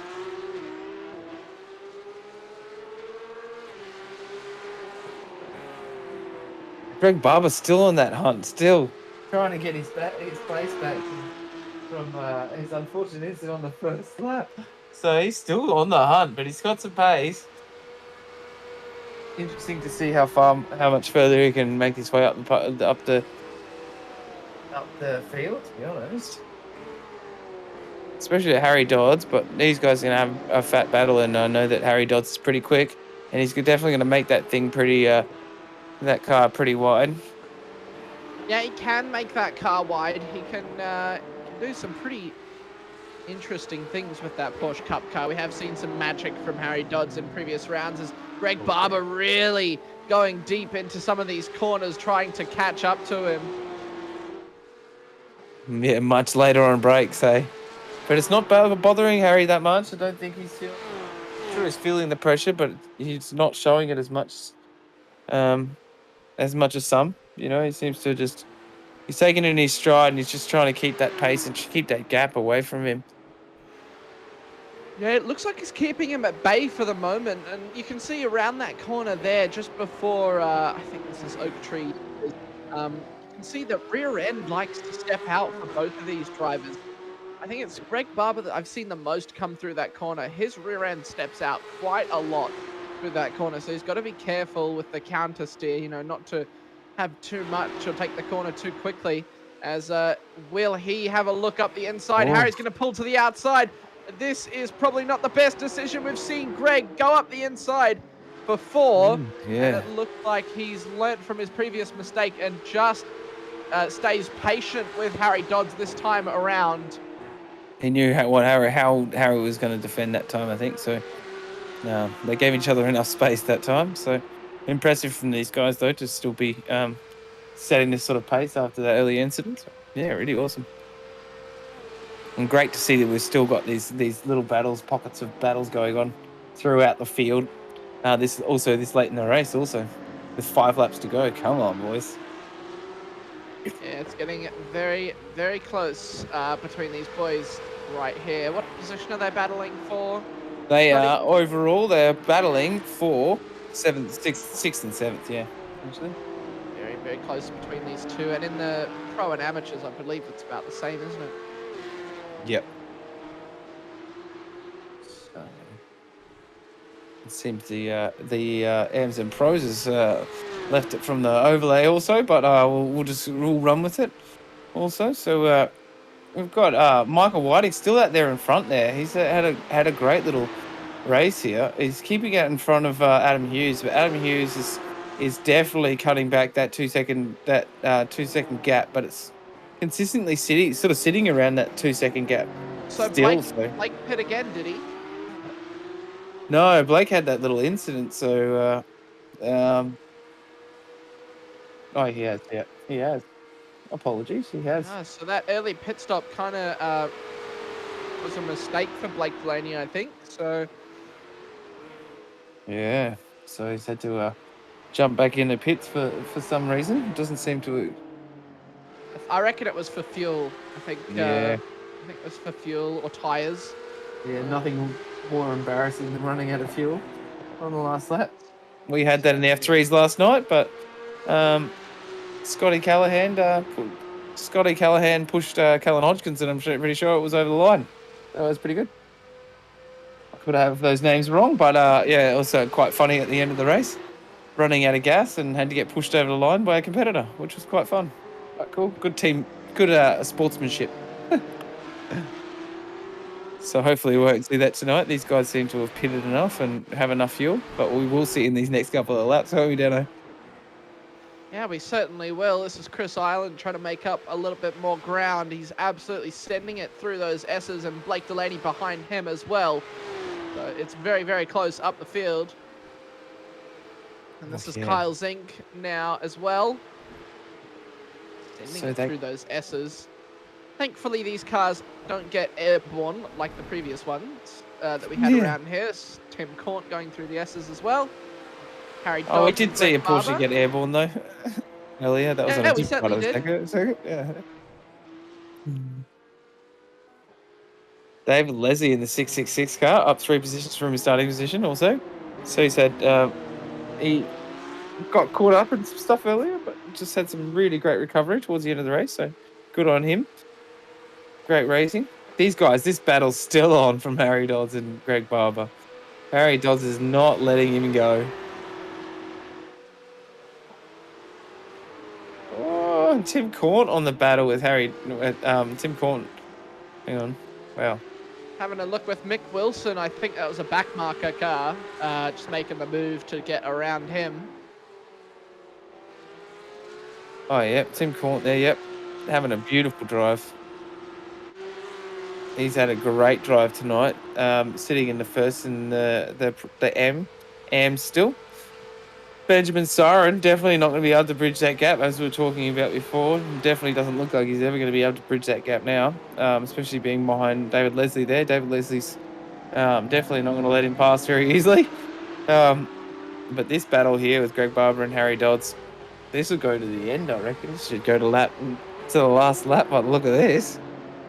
Yeah, certainly, and they've got to manoeuvre their way past Mick Wilson, who just lets them go in a beautiful spot on the track. Great sportsmanship there.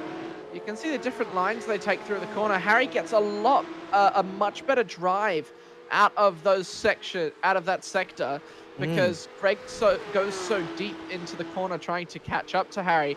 And you can see that the gap that Harry Dodds has actually made is quite significant compared to Greg, but Greg just gets that draft down the back straight and he is able to catch up to Harry.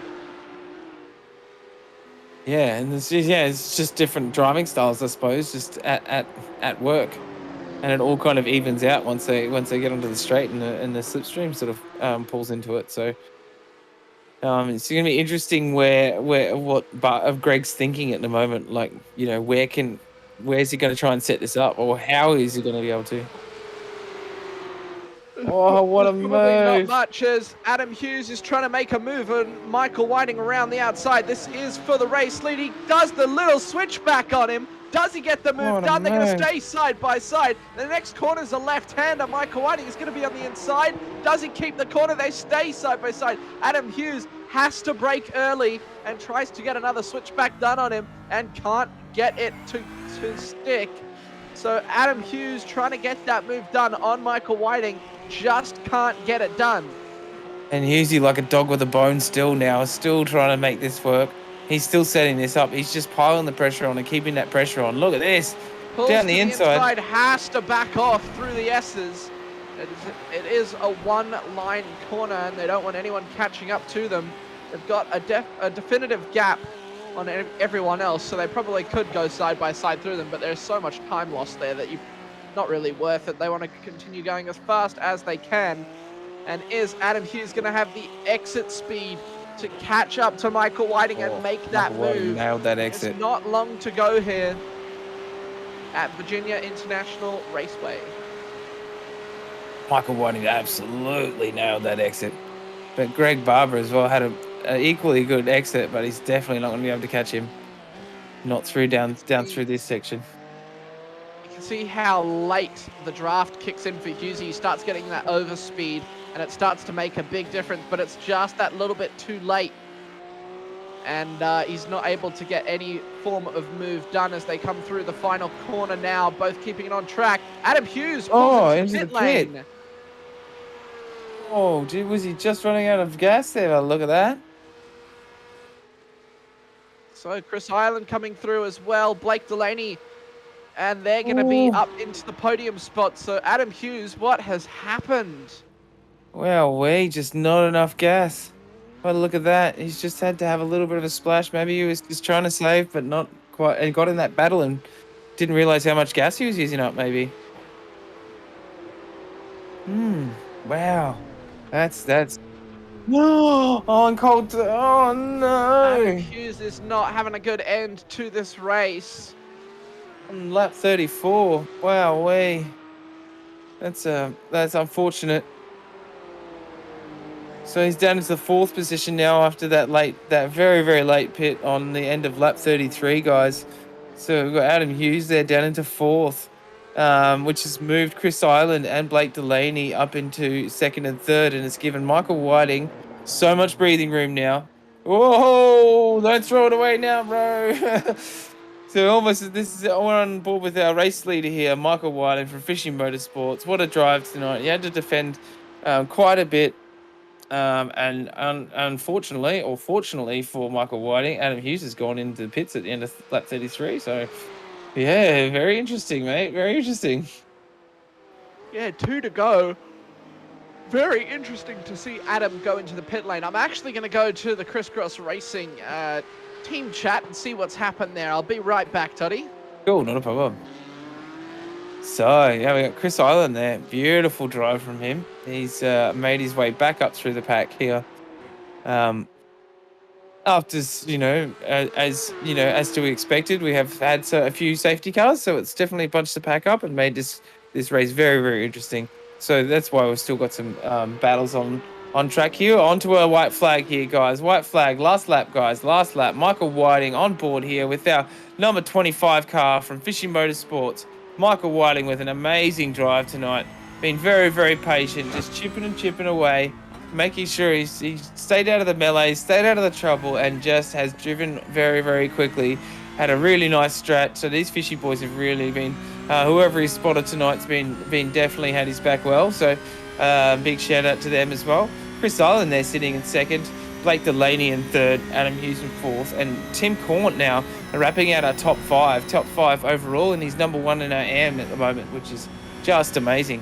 Very, very good drive from him. He stayed out of the trouble, and obviously, especially on a track like this, if you stay out of the trouble and you can be consistent around the laps, you're always gonna do pretty well. So, Blake Delaney now still on the battle with Chris Island. Is Blake Delaney going to be able to try and get this second position here on this last lap? Might be able to, and it looks like we may even have a lead change for the front. I just spoke to Adam Hughes, and he said he's actually not sure what happened.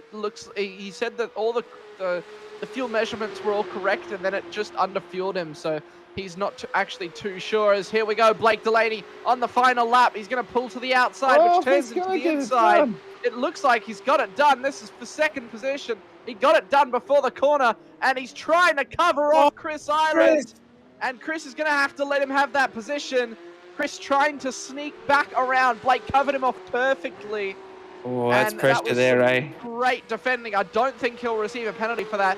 Michael Whiting comes home and is your round 7 winner here at Virginia International Raceway. Blake Delaney makes it a Fishy 1-2. That's a great drive from the Fishy Motorsports boy. Chris Island, P3. Great finish. And I think we are going to have a large mix-up at the front of the field. Adam Hughes is going to come home P4. I think he may take that championship lead back. But Blake Delaney is definitely going to have some points to come back on these guys. Tim Cornt and Harry Dodds coming home for P5 and P6 overall. And was that an SRW car? I saw in P7. There's a lap car, I've been told. So it's then Greg Barber, David Lewis, Benjamin Siren. Whoa, who's that off into the dirt there? Was that David Leslie? Was it? No, that's Daniel Fritz. Wow, hey. Where is he going? He needs to go to the toilet. He almost hit that portaloo. He is gone. And that car is going to need to be found. He's gone to the lost and found. Oh, so we just got news through. That was for the P6 for the AMs. Dean Singovich from our own SRW TV. He's done very, very well. P6 there in the AM series. Well done, mate. Big shout out. Oh, these guys just doing fat doughies. Doing some doughies. So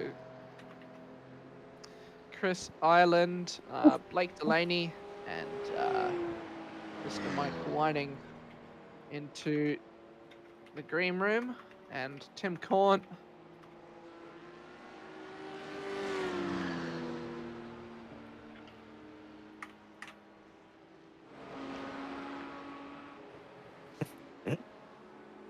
couple of burnouts. Oh, that's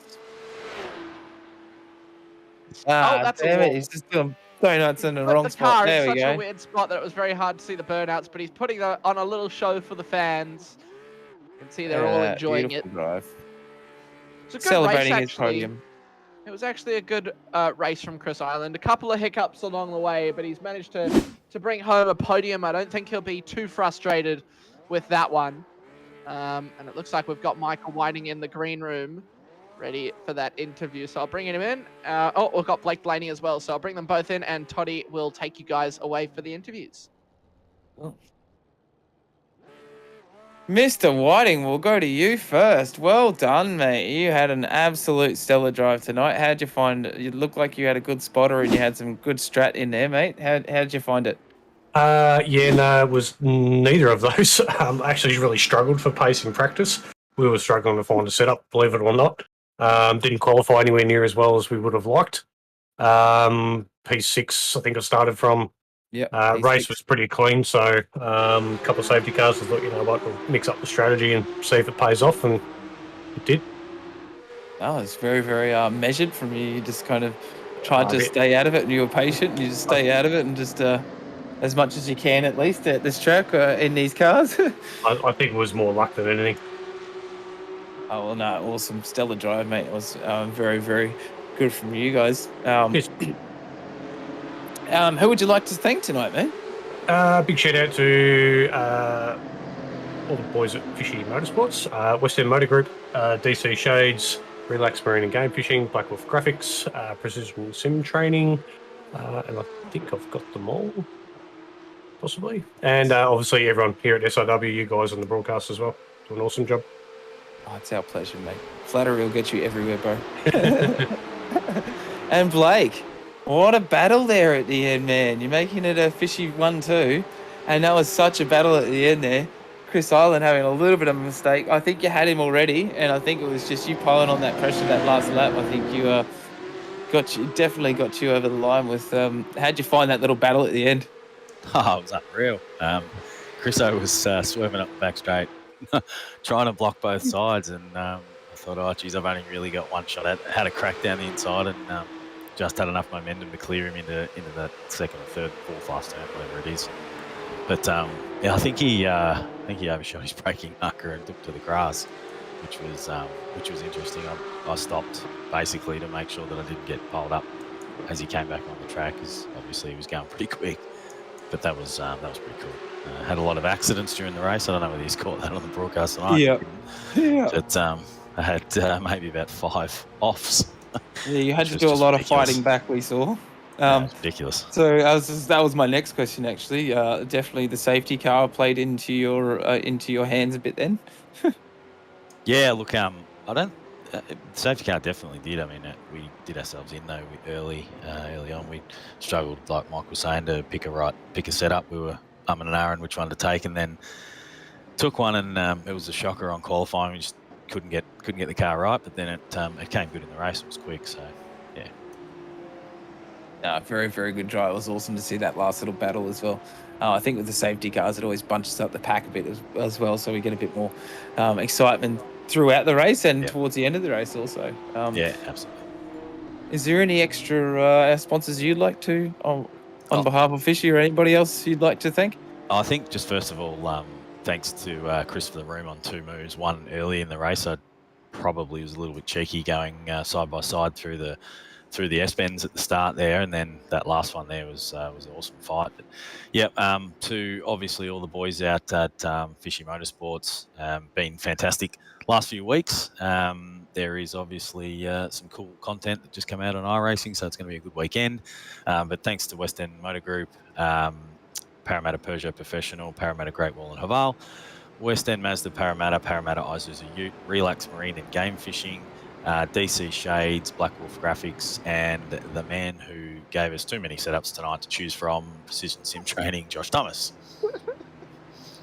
Pick a card, any card. Mate, it's not just one setup. He throws them at us, and he says, look, this is this driving style, this is this driving style. It's phenomenal.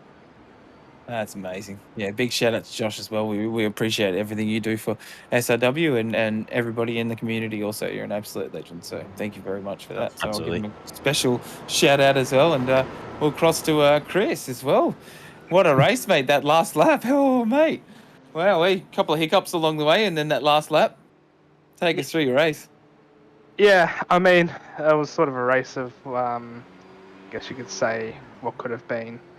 There were multiple times there where just didn't quite hit the spot, especially going back to lap 24 when I went off the same corner that Adam did in front of me. I was just trying to follow him as much as I could and stay in his draft because I knew he underfueled. So I was just waiting for him to have to pit. And I thought Michael in front didn't have enough fuel to get to the end either. So I thought if I stayed in P2, I was really actually in P1, and if I could just keep it out of the barrows and keep it clean, I could handle up a win. But unfortunately, I decided to follow Adam into the grass, but that's racing. It happens. I'm still pretty happy with the third place, and there's some really fun racing there actually with Blake at the end. Yeah, that was a think great battle. I think I missed my braking point by a couple of meters. Yeah, you're possibly looking far too much behind you, maybe? I think I was looking way too much at his rear end and thinking about sending it a bit too hard. So, yeah, it is what it is. Yeah, fair enough, man. And Yeah. who would you like to thank tonight? Oh, I would just like to thank all the boys over at Send It Sim Sports, of course.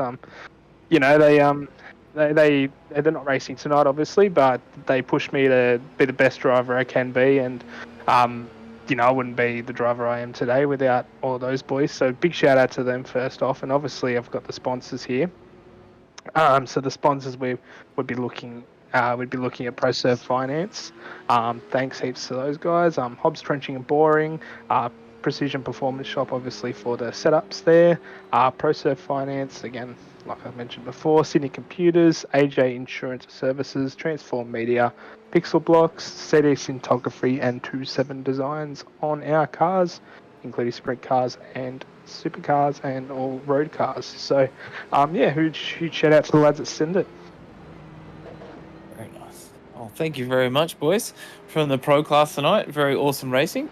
And with that said, we'll bring in some of the Ben Siren and Tim Cornt from our AM class also. So our AM winner from tonight, Tim Cornt. Brilliant race, mate. How'd you go? How'd you find it? Yeah, thanks, guys. Look, it was fun. Just saying to Ben just then, I hate this track. It's probably the worst track on the service. I think. Oh, really? Yeah, I hate it. Absolutely. It feels like, you know, some rich guy got a ton of money and just wanted to put a track in his farm. I love it. It's but look, it was fun. There was a bit of action and happening on the track. I think at the end there, I was had a bit of damage. I had a few hits from few different cars, but look, it was enjoyable, and I was glad to get there at the end. Harry and Greg were catching me pretty quickly at the end, but I'm glad I got through. Yeah, they were definitely, because they were having a big battle behind you, Harry and Greg there for quite a few laps. So I think you definitely benefited from them having a couple of tussles, I suppose. So it gave you a little bit of a gap or breathing room, which is quite good. But brilliant race, mate. Who would you like to thank tonight, man? Just our sponsor, Brewster.coffee, and obviously the Locked On Lads team. Come check us out over at Discord and on YouTube as well. Nice. Hopefully we'll see you get a few more points on Ben, on his try and cut away on his series lead a bit. So, and that said, Ben, how'd you go tonight? What happened there? Was it you pitted? It seemed like a very long pit, and then you had a bit of a moment on cold tires when you came out of the pits, was it, or? Yeah, the proof is in the pudding. I ran out of talent going into pit lane and got a speeding fine of 40 seconds. Oh, is that why? Yeah. I looked at it, I was like, why has he been in the pits for over a minute? Oh, yeah, okay. Not ideal. And then got past Mitch and clipped the grass and went for a spin. And then I was just catch up with a frustrating mindset. Yeah, it's always hard, hey, and you're always a bit too heavy on the gas then, etc., hey, so... Yeah, but no, it was brilliant... I hate to say it, but I think I proper threw away a podium there. Big time. Oof, yeah, I wouldn't want to say it, mate, but, you know, it was a pretty great start to the race, but, you know, you can't have a great race every week, so... No, that's right, and what doesn't kill you makes you stronger, right? Yeah, 100%, you know, and you'll come back and you won't make that same mistake again here. No, so, absolutely not. But it is an easy place to speed into the pits, even when I was doing some practice around here. It's just, you know, just because it's such an open sort of track and entry into the pit as well, it's just kind of a bit of human nature, isn't it? It definitely comes up quick. Yeah. And, who would you like to thank tonight, man? Yeah, mate. Racecraft Simulations, RSW Graphics, Racing Ears Custom Ear Protection, and Cutting Edge Tracks. And, of course, the guys in the team, Kyle for doing the setups, and all of you guys putting on this amazing show every week. Thank you very much, mate. Flattery with you everywhere, as always. no, it's been great to see you racing, and it seems that Tim will cut away at a few of your points this week. So He we'll will.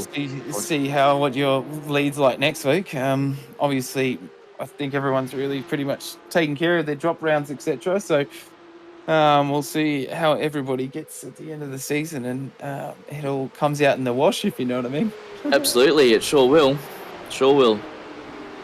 Well, thank you very much, guys. And on that note, I would like to thank you all for joining us tonight. I'll do a bit of a wrap up and thank all our sponsors, etc., etc. So thank you very much for joining us tonight, guys. The DSL Welding Services Porsche GT3 Cup, brought to you by SRW TV, obviously. Our sponsors, DSL Welding, Dragonrc, and Promo Dept. And of course, all of you at home who have joined us tonight, thank you so much, guys. Make sure you hit that notification bell. Make sure you give us a big shout out. Make sure you give us lots of loves and lots of likes on all our socials. Come and see us for all the bigger and better things. This is myself, Chef Toddy, Dano Harris, we've got in the background. Hopefully he's still here.